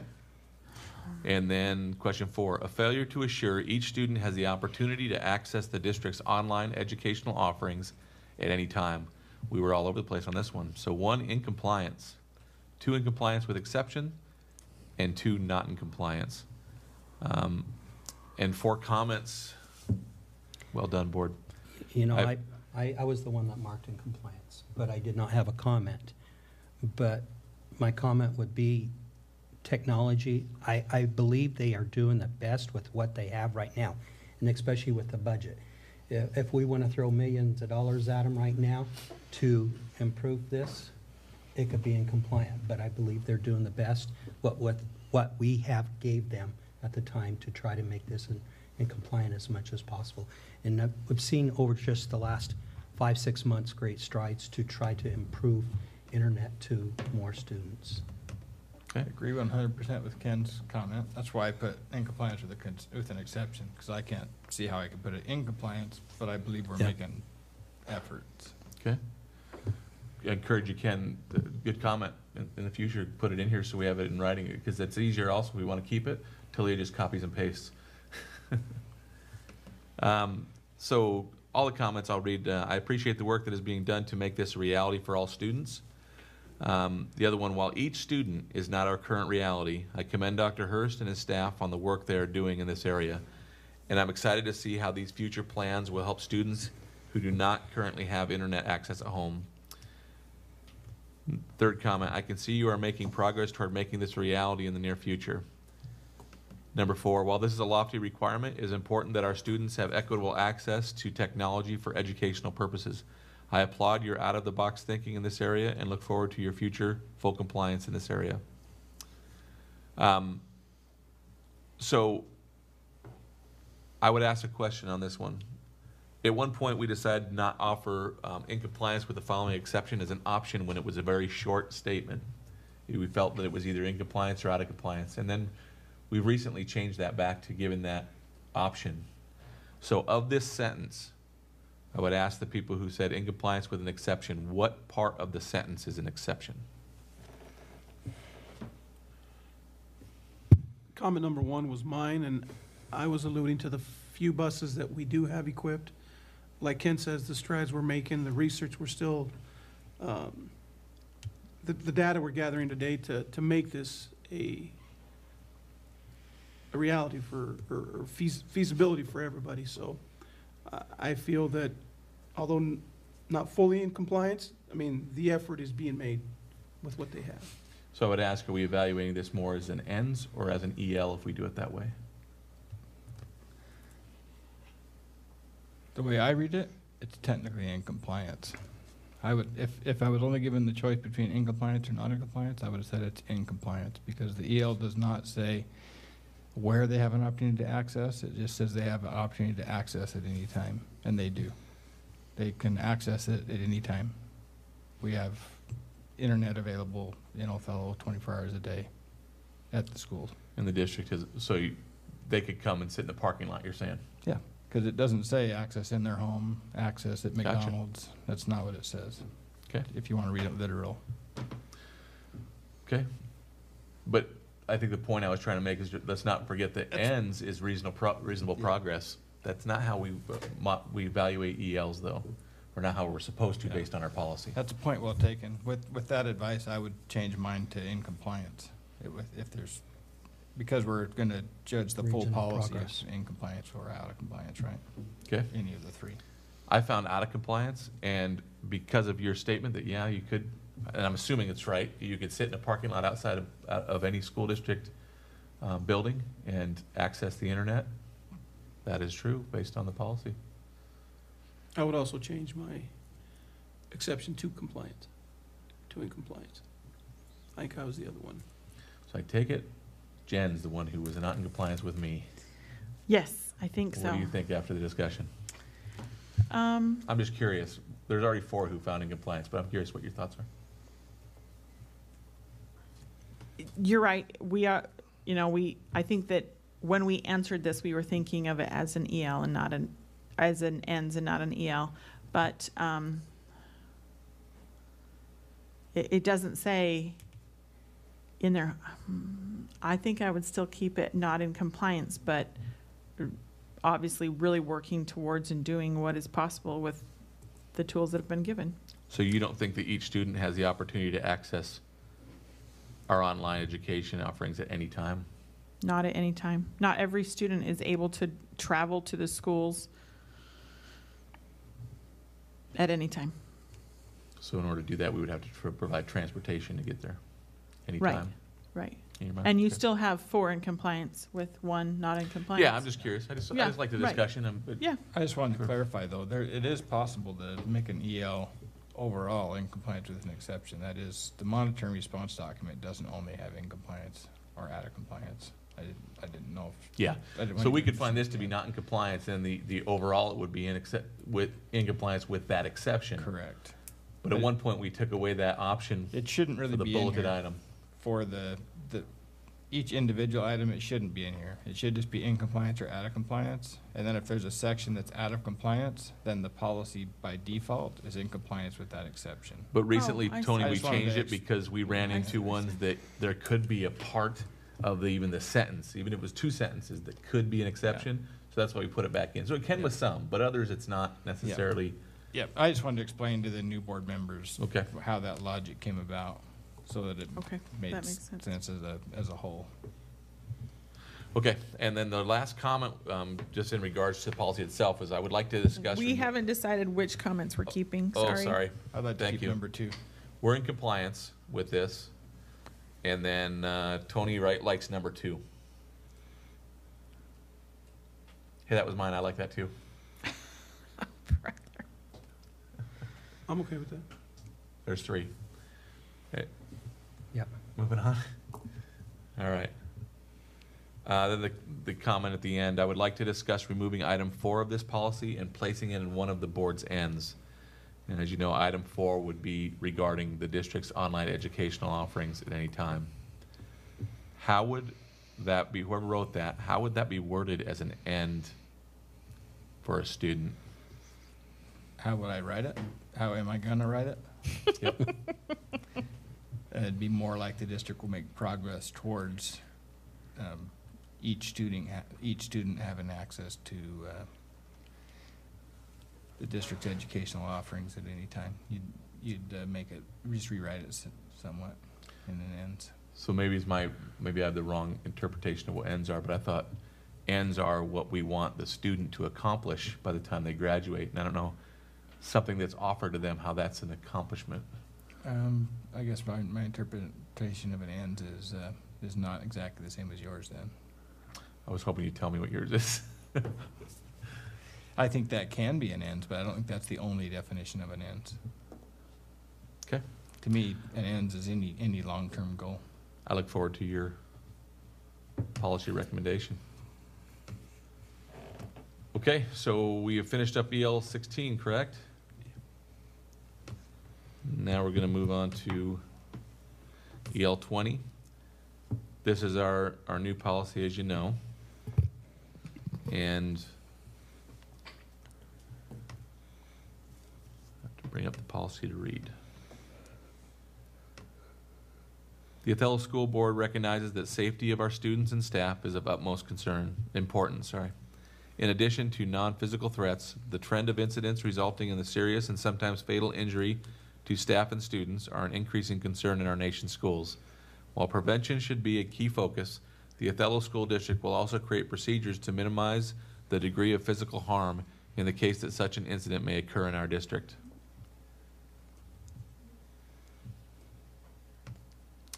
Therefore, the superintendent shall not cause or allow a failure to train staff to identify behaviors in individuals who may be a threat to themselves or others, to know when and how to refer those individuals to mental health specialists, and have procedures in place to follow up with the outcome of those referrals. Now, that would be an example of why we have with an exception, because there's a few statements in there.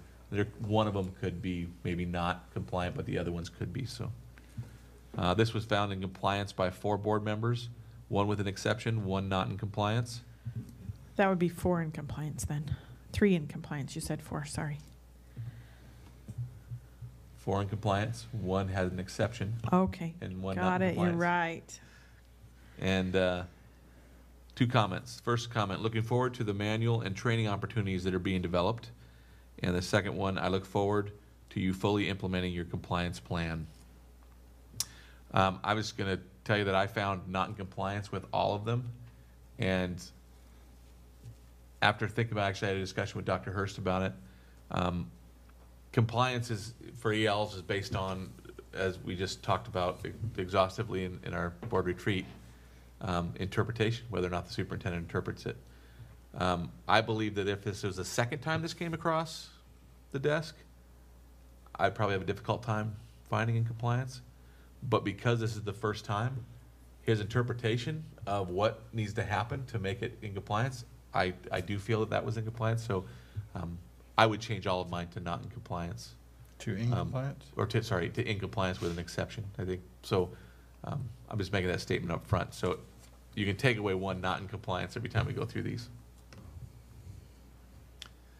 Second statement. Oh, I like what are we comment number keeping? 2. Tony likes number 2. Ken? Yeah. Ditto. And I would say that they're all in compliance because none of those are an exception. None of those comments list an exception, right? Mm-hmm. So they would just be in compliance with a comment. Okay. So failure to identify and implement activities and programs of prevention against potential physical threats to students and staff. All 5 found in compliance. 1 had an exception. First comment was, I appreciate that the Wellness Committee is looking at additional activities and programs of prevention to complement and strengthen what we currently have in place. So I did find 1 in compliance because that one was, we do have some things in place, but they're looking for even more programs. Thank you for providing what we are currently doing and also recognizing there is more progress to be done. I look forward to your full compliance of this section before the next school year. Would the board agree that neither one of those listed an exception? Number 2 did list an exception. What is the exception? I look forward to your full compliance.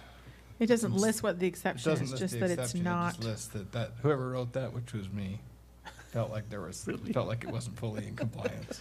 Right, but I'm just saying there is no comment that says what the exception is, right? Just that there's more, just recognizing in his report that there's more progress to be done, which to me is an exception, but. Okay. So I look forward to the board finding an exception on every single EL we look at from now on. Which comment are we keeping? That's what I'm asking. Comment 1, from my view. I think that's Mention. good. Yes. Yeah. Definitely. Do we find this in compliance It's already in compliance. It's in compliance with an already. exception since we're keeping a comment, or since we didn't keep the second comment, it's not an exception? It's not an exception. All right. Question 3, a failure to consider all options to provide both non-lethal as well as lethal protection for students and staff in each school, including but not limited to arming current school district staff. This will include education of our staff, students, and community by experts in the area of options being considered. 1 found it in compliance, 2 now, 3 not in compliance. Comments. Although there was a short summary identifying this policy, there was no evidence of work being done to implement this policy. Second comment, this will be a challenging aspect of this policy. I hope that the district includes voices from all sides of this issue and provides opportunities for us all to become more educated regarding these options. And the third comment, as this policy is less than a month old, I realize it takes time to fully implement what is best for our district and the community. I look forward to your recommendations as soon as you are able to obtain them. I hope this area can become fully compliant before the start of the next school year. So that said, hope will become fully compliant. Was that one with an exception? No, there's none with an exception. That's not in compliance. That's not in compliance. I think even if you've changed your vote from not in compliance to in compliance, we still have 3 that not in say compliance. Does everyone still not in feel that way? compliance. So what is the comment you would like I to think keep? the third comment hits the best. I like that one too. It was well I do written. too. I didn't look that It is a very timestamp, new of course policy, you and would. It is a very Almost the same time as one before, but a different result. Right. to approach. Right, right. You know, it hits on a lot of different aspects of Yes. it. Right. Okay, so we're not in compliance, and third comment is being kept. Yeah, I just want to note, but if the board does approve that comment, we'll expect, from my view, Chris to provide a date that he'll have full compliance of that, Yes. of that section, correct?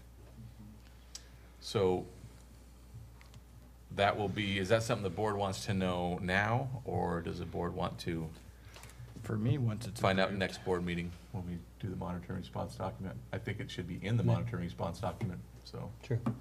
So we need to ask that question tonight. If Chris knows now, that's fine, but if he doesn't have a date, then I think we prudent to wait. Yeah, I think I would need to speak with the wellness team who's doing a lot of the work and a lot of the planning, and then come back to the board. I think that would be appropriate.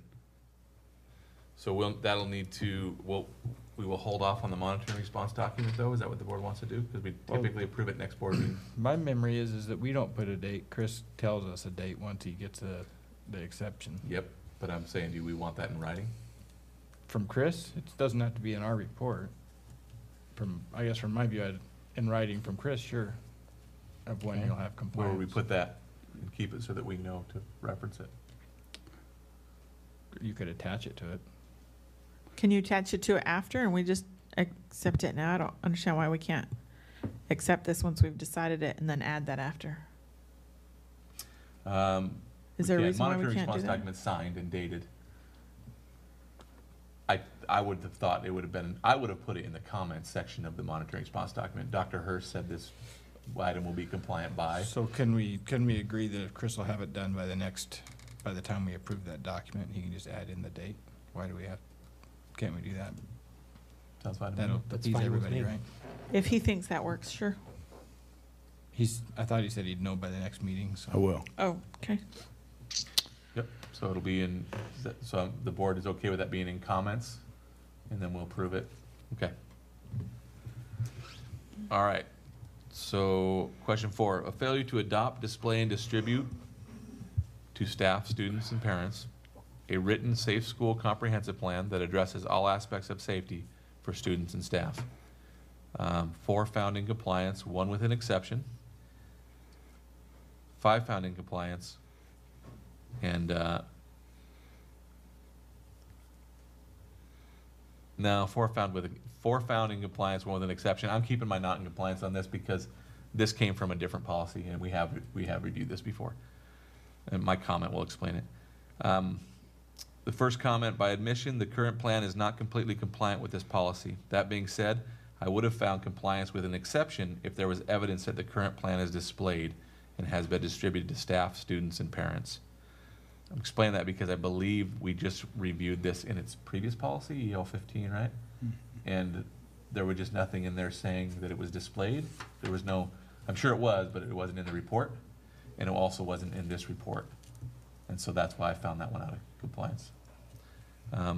The other comment, as per your report, further work needs to be done updating the district's current safe school plan. I look forward to this section being fully compliant before the start of the next school year. Fully compliant must mean out of compliance again. Exception. I like comment number 1. It said basically what I was saying in comment number 2. I don't know how you find it in compliance when Chris said he wasn't in compliance, but in his report.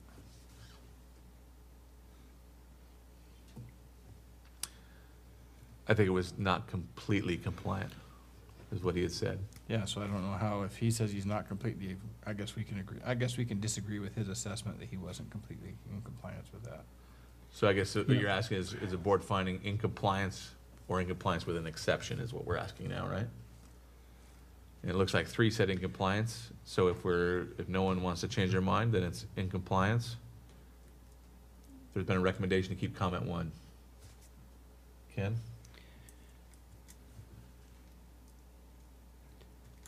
I would agree, you know, and I'm one of them that put in compliance because we do have a plan in place.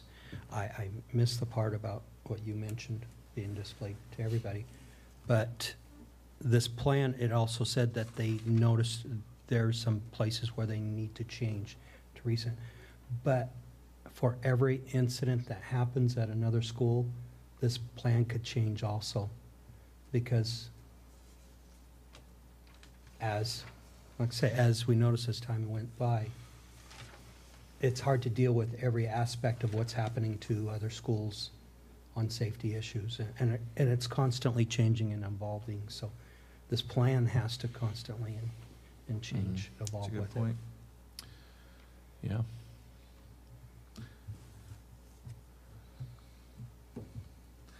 And we don't even, as a board, say that this plan has to be updated any certain amount of time. We just say that it has to be adopted, displayed, and distributed.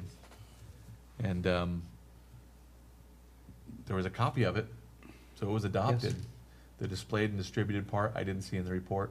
That was my issue with it. But I'm sure it is. I also wouldn't be able to know by direct inspection. I wouldn't have been able to determine that because I hadn't seen it. But I could tell you that a lot of safety meetings I went to down in Texas advised you not to publish the safety plan. That's right, you mentioned that. We'll be discussing that when we get to the policy revisions. Okay, so did you want to keep number 1 comment? I want it, yes. And Jen, are you still in compliance? Or I'm just making I an didn't assumption. catch. I must have been in compliance because I didn't catch that part. So I'm not trying to change your mind. I'm just no, trying I think we need to keep comment 1. to. Okay. Yes. So it stays in compliance with comment 1. Yeah. So the comments it's the whole policy that's in the comments anyway, right? So somehow in that comment you just have to make sure you reference. Looking for a year from now when we put this in a review, we need to make sure that comment references the actual part of the policy it's talking about. And then in that, when we review it, you'll tell me to take out where it says Q1, Q2 like you did this year? It needs to be in the statement somewhere. Okay. From my view, so that it's easy for people to understand where it came from. All right. It's going to be a long monitor response document. That's Talia. Are you gathering so the whole statement, not just the question? I'm just is trying to referencing. some kind of a statement that references it is all I'm saying, so that it's easier for whoever the president is that does the annual summative next year. You could even put it say together. for this one, by admission, the current Safe School Comprehensive Plan is not completely compliant. Correct. And that would let us know that Yeah, not right. You don't have to write the whole question. I'm saying there needs to be a way that you can easily reference what this is talking about. Okay. I'll let Talia do her magic on that. Additional remarks at the bottom. With this being a new policy that was scheduled for monitoring immediately after adoption, I understand why it is not currently in compliance. I look forward to the work of the committee in the coming year and expect to find compliance when monitored next cycle. Second comment, in the report there was no mention of gathering public input in several sections.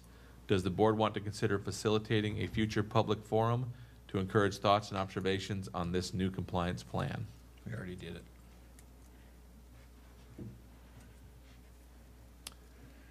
So you're saying take out comment 2? Well, those are just suggestions anyway. They're not really comments. Yeah, they wouldn't be typically in the. Okay. But These are usually suggestions for policy review. We have a forum, so. I don't know that it's safe to say that that's a forum to consider or encourage thoughts and observations on this new compliance plan. I don't know if the people coming to that forum will know about this compliance plan. Yeah, that's a good point. You should let them know. So I think, I'm guessing Jen was That asking could be a if we should quarterly have report that you do on this. we should have a safety of students and staff forum. Is that what you were asking? Another public forum on specifically this?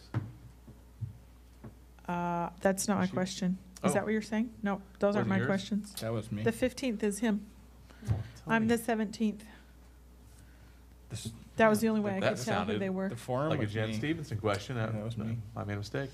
Dun, dun. So- I would say the monitoring That's why I response said my document, comment he was said in the answered. report. Okay, so what do we want to do going forward? Are we good with the forum that's coming up, we think, or do we want to do more? We'll see what comes of it. Okay. All right, my I don't think that that comment response number 1 would be bad to include in somehow in the document. I don't know if we specifically hit on all of those things. Brand new and immediately was done after the adoption. I kind of feel like there was other comments though that said the same thing throughout it, wasn't there? That we kept? Sort of, but this hits the whole, I don't know. We keep that as like a It's final. late and I need chocolate, so. I'm not against that. That's Melting. fine, that Okay. comment. So we're going to add that as a general comment at the end, please. Okay.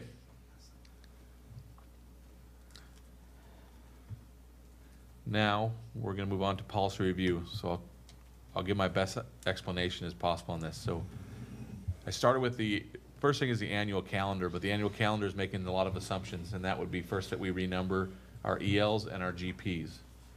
We also have 3 ELs that were brought up by Director Stevenson last time for some modifications. And so those are in there to just do the renumbering all at the same time. So you'll see that it says EL4, previously EL5. So we're looking to approve the changes that were recommended last time and the renumbering at the same time. Does that make sense? Then EL2 through 16 minus those 3 are just strictly renumbering. That's it. With me? I think one of them also still said monitored in October, so that should hopefully be taken out in this. And then the GPs, same thing. We had deleted a couple GPs, so they'll be renumbered just by moving them down from where they're deleted. Is everyone with me so far? Except for on EL4, there's nothing in red, so I'm not sure what Jen added, and I can't remember from 2 weeks ago. 4.1.2, first reading? Typically, when we've done a Oh, final right reading, now. we don't have it in red because we're approving the final document. We only have it in red when they're side by side. The EL4 part's in red just because it is a change, but I thought the board would be okay with not doing 2 readings on just a number change. If I'm wrong, we can bring it back next week again. And I've also talked to Talia about when we approve this, she knows that the red on those readings that aren't side by side will change to black when she. So which ones are the ones that Jen changed? Is it EL4, EL12, and EL16? In the first section, yep, 4, 12, 16. I did GP 4.1.2 just to match that we were getting rid of some. So I'm just hoping that whatever, because we agreed to some different wording in each one of these that wasn't in what Jen wrote when you did So this last meeting. EL16 has some red. I'm just hoping that actual wording we agreed on is in here. We approved EL4 and we approved EL12. EL16, there was a request to wait. She added one word, essential. And there was a request on that one to wait till after the monitoring report. And then I think, Tony, you had said, maybe after the monitoring report, I'll either say, yeah, keep that change or not. So that's why they're back in there as side-by-side comparisons. But the reality is 12 and 16 are going to be back in next week anyways because it's in our normal monitoring cycle. My memory is that we had talked about that Jen had worded EL4 one way and we came to an agreement of something else. But we did. If you want to go to the last meeting and look. That's what I'm going to have to do, I guess, is go to the last meeting and see if the wording actually got changed. How in the future, I mean, that's not how we've been doing it, but in the future, how would you like to have the final reading or the second reading look after we've approved a change? From my view, if we did a first reading with no corrections, then it should be what you're saying. But if we did a first reading and we approved we approved it differently than it was written in that meeting, because it won't show it in the last meeting what we agreed to as the wording. All I'm going to be able to see is what Jen said and look and see if it's the same.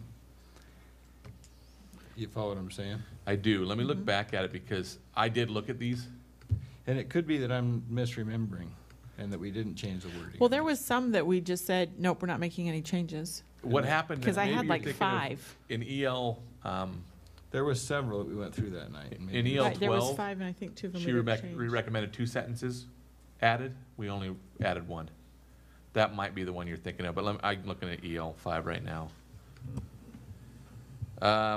She just recommended an addition of a sentence that says, and you can read the current one and tell me if it's the same, a failure to promote, it's number 10, a failure to promote living within the school district boundaries. Yeah. Oh, See, we changed, that's what I'm saying. to is all we changed it staff to instead of building administrators. And we changed it to encourage instead of promote, and so to me, that So- should still be in red because we didn't approve it that way. And I see what you're saying. To me, if we like the way it's written now, that's all that really matters. In the But future, I right, also it would- should be that way. I as also well. think we shouldn't say first reading, second reading, because we might have 4 readings. Right. Or first reading, final reading. I think we should just list it. If we like the final document, then we approve it as final. But you're saying side by side. Either, or in red what we changed, Yep. just so okay. it's easy, so I don't have to go study it to figure out I don't have any problem with that. what was different.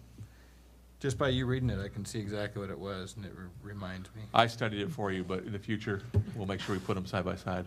Thank you. I'm good with it now. And what was EL 12? Hang on. Gotta get back in today's.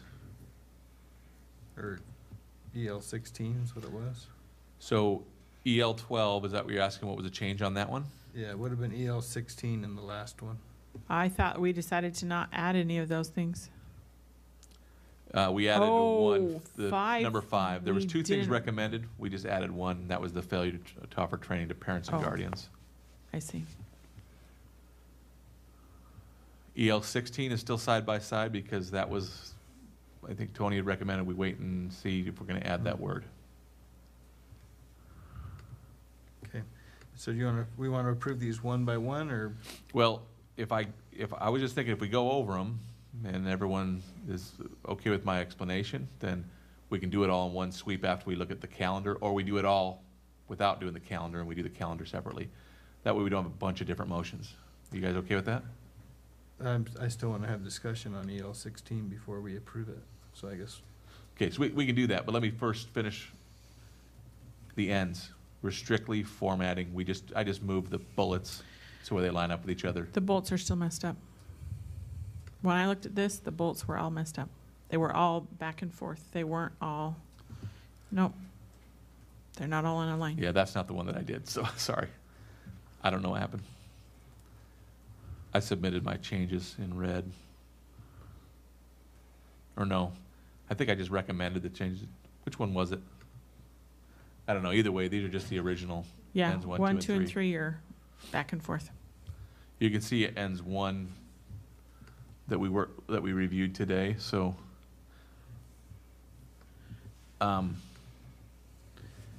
So do you want to table those to the next meeting until they're right? it's up to the board. Yeah, I think we should table those until they're correct, because we don't want to approve them and then reapprove them.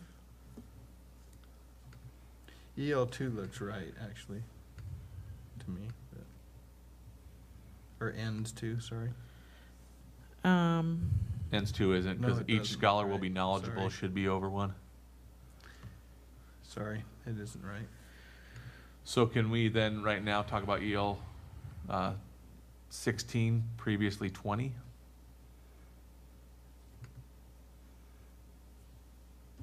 The first reading, right, is what you're referring to? And the changing Yeah, of a single sorry. word? It doesn't say previously 20. It EL says it up above, but it doesn't say it on the EL attachment. 20 renumbered to 16. Yeah, it's EL 16 now. All right. You got us thoroughly confused, Yeah, now the 16's in there twice. because the other 16 is previously 12. It's going to be EL 12 now. Sorry. I want to hear Ken's comment on item 4, as I kind of got the sense that Ken felt like we need to consider rewriting that. Taking it back to Okay, so I want to keep something in mind. This is not our normal cycle for policy review for these 2 policies. They'll be in there next week again. This is really, because Jen just brought it up last time, and some reformatting. So it would be okay if the board just says table that one again till next meeting. We could table 12 as well. I feel like that we need to approve it as is, change it to EL 16, and then bring it up next meeting. Otherwise, you're gonna have two EL 16s potentially at the same time. I guess we won't, because we'll have an EL 20 still and no EL 16, right? No, we won't have a 20 anymore. We'll be approving EL We'll have to 16. put off approving our calendar too, which I have starting next board meeting. Yeah, I'm good with just leaving the wording the same and just changing the policy number for now. That's fine. That makes sense. There's a lot of stuff happening there.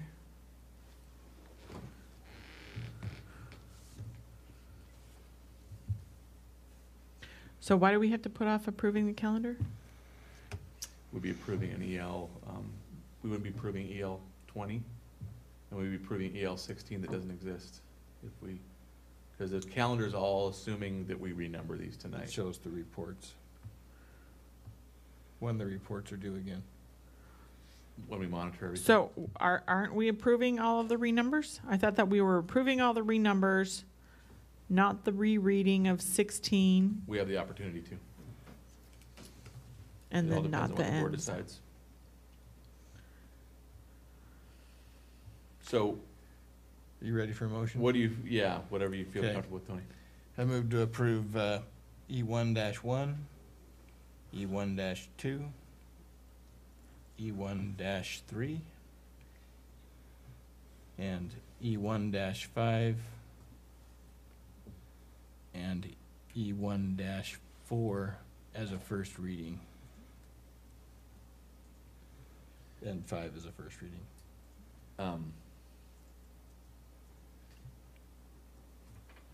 When you're you wanna approving them as a first reading, does that mean that they will show up next week or next time as a second reading? Is that what you're saying? Yeah, it'll be a regular review anyway. I have a suggestion that we maybe start to make our motions for policy review as final readings or not. And when we say final readings, we're saying we're done with it. If we don't say final reading, it's gonna be there next time. Okay. Do you guys think that's a good way to do it? At least we'll know that we've already discussed it. It doesn't have to say final reading on it. We just know we're approving as a final reading, then Talia knows to put that then into policies. Okay. We get hung up on these a lot, and these take too long when we're going over them. Yep, so I made the motion. So, there's been a motion to approve items E1 through E5, E1-1 through E1-5, all of them as final readings, No, except E1-4. and E1-5. E1-5, you don't want a final reading on that? All I did was just a renumbering Oh, part. I'm fine, it just said first reading on it, so either way. Yes, and Then I don't understand how we're approving a first reading, meaning we're turning So- it into a final? I don't understand what you're we saying. have the ability to approve with one reading if we want. That is strictly a numbering thing. We're not like changing a policy that's going to affect. We have a board policy that says that we'll only approve first and finals when it's really not a substantial change or when there's some immediate reason to do it. Otherwise, we have a board policy that says we'll have it in at least twice with a change. Okay. So there's been a motion. Do we have a Second. second? All right, can we have some discussion about the calendar? Because approving this calendar without discussing it would make me nervous. I studied it. I was good with it. What do you want to discuss? I like that you changed it to starting in June. I won't tell you what we want to discuss. I want some discussion.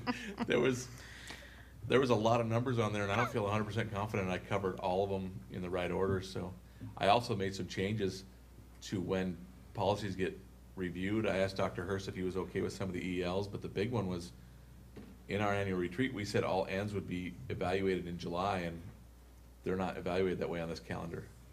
I thought someone might ask me why. So when did you put them then if they're not July? So I put ends 2 and 3 in May and ends 1 in June. And the purpose of that was that how can we evaluate the superintendent when we haven't gotten reports on the ends yet? We'd be evaluating him on last year's ends and then the midway point ends. That was my concern, and I don't. And we also we also make a decision on a contract the end of June. So Yep. I think it's prudent to have it done. Ends one, we're going to have a lot of data back by the first meeting in June, hopefully. It gives us the most time we can have. Then we would monitor it on the same, we do our Survey Monkeys essentially prior to the 25th or the second meeting in June, which would be when we decide to extend the contract or not. So we'd have all the ends taken care of before that. Not before our retreat, but before the extension of the contract. Yep.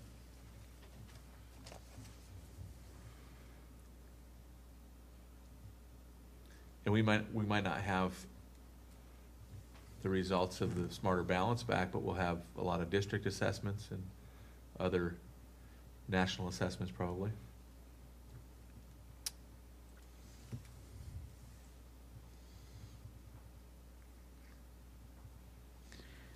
All the community forums, or the linkage is all just a general linkage.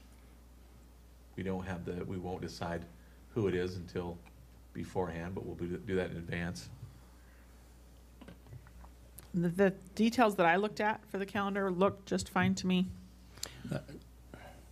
Did you change the date on the June 11th one already? Still got the meeting because we changed it tonight to 7:45. Good point. So does that make it a special meeting? What we'll if do we is change the time? It changes it to a special meeting anyway. Yep. So June 11th would change to a 7:45 special meeting, but the rest would be the same, correct? Yeah, and when it changes to a special meeting, I don't know that you need a change in the calendar anyway. Because we're approving it that we can. We have that ability. Yeah.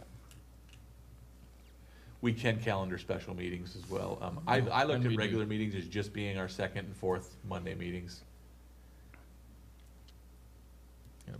Everything else I called a special meeting.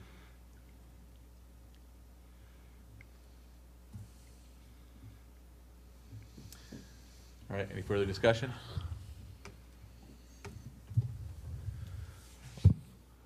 We have multiple motions in this one, so all in favor of the first motion? Aye. Aye. Aye. Opposed? All right, so nope, we don't want to do that yet. We have multiple motions. You do?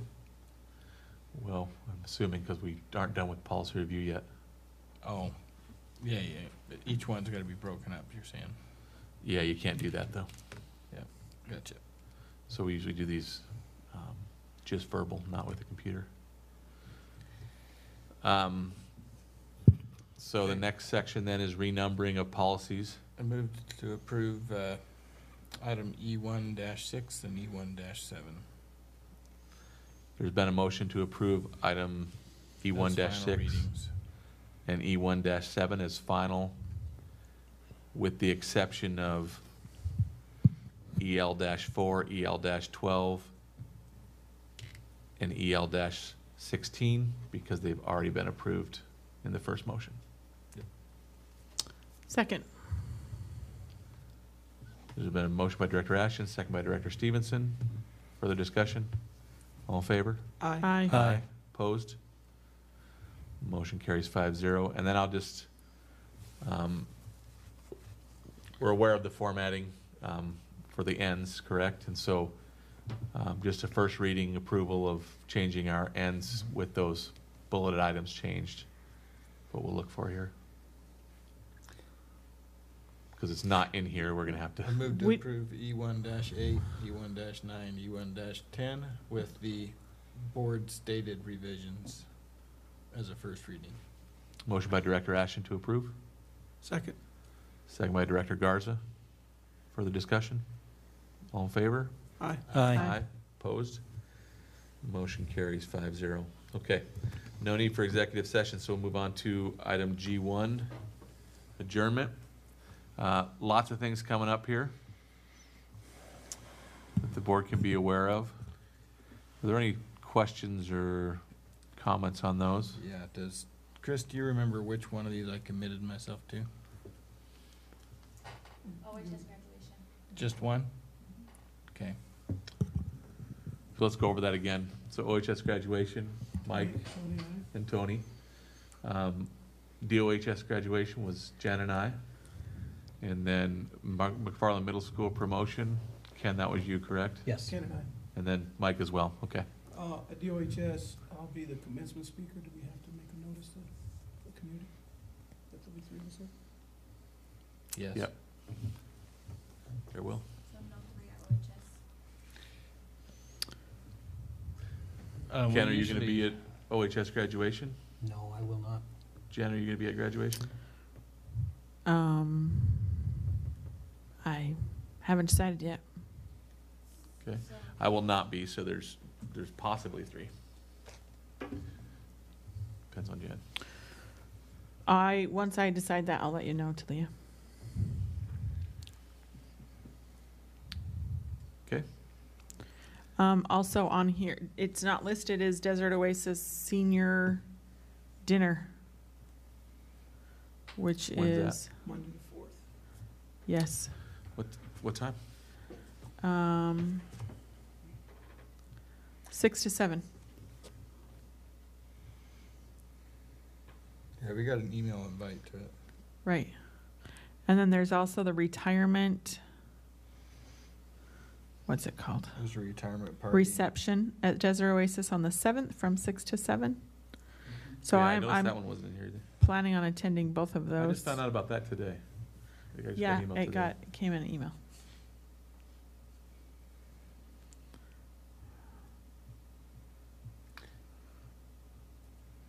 So in the past, haven't we just announced a potential quorum at all these things and then? That's true, we did. Yep. That's the easiest way to do it, isn't it? At each thing or at those larger events? At all of them, and then if there happens to be a quorum, you're covered. You can just Okay. announce That there could all be the a events. potential- There could be a potential quorum at the potential following quorum of events all and events. all in one Okay. announcement. That's fine. Okay, any other comments on the upcoming events? All right, we'll move on to board self-assessment or assessment of meeting. Except for the last day of school. Right, I don't think we'll all be there. We might not have a That's a quorum lot of for that. different schools.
So the agenda was well planned to focus on the real work of the board. 1 good, 4 commendable. The board followed its agenda, did not get sidetracked. 2 satisfactory, 3 good. Looks like we could have done better on that. The board's deliberation and decision-making processes were public. 5 commendable. Participation was balanced. All participated, no one dominated. 3 good, 2 commendable. Members listened attentively, avoiding side conversations. 2 good, 3 commendable. There is a comment. The board needs to be consistent in not allowing public comment after the agreed agenda section. Board actions occur at a policy level rather than an operational level. 3 said yes, 2 said no.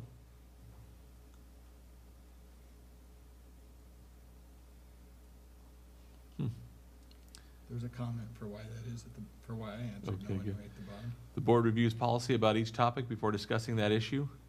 4 said yes, 1 said no.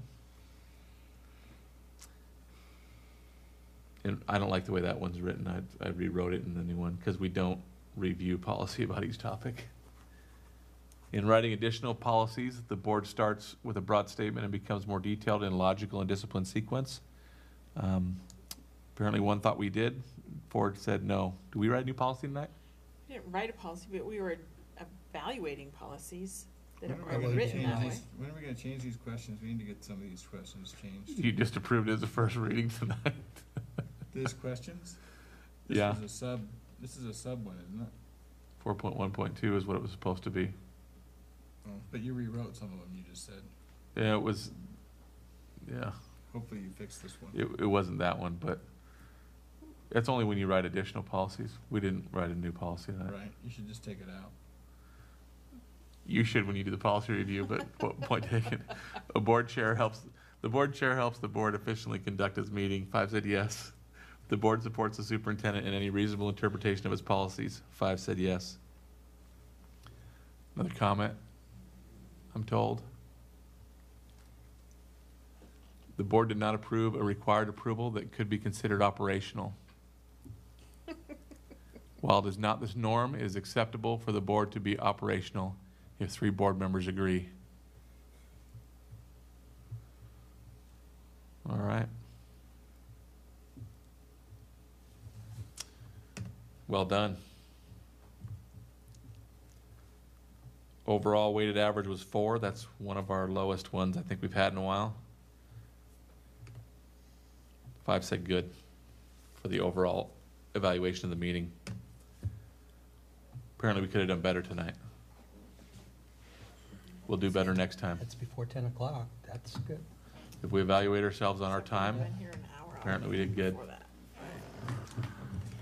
Okay, so because all business has been completed that was on the agenda, this meeting is adjourned.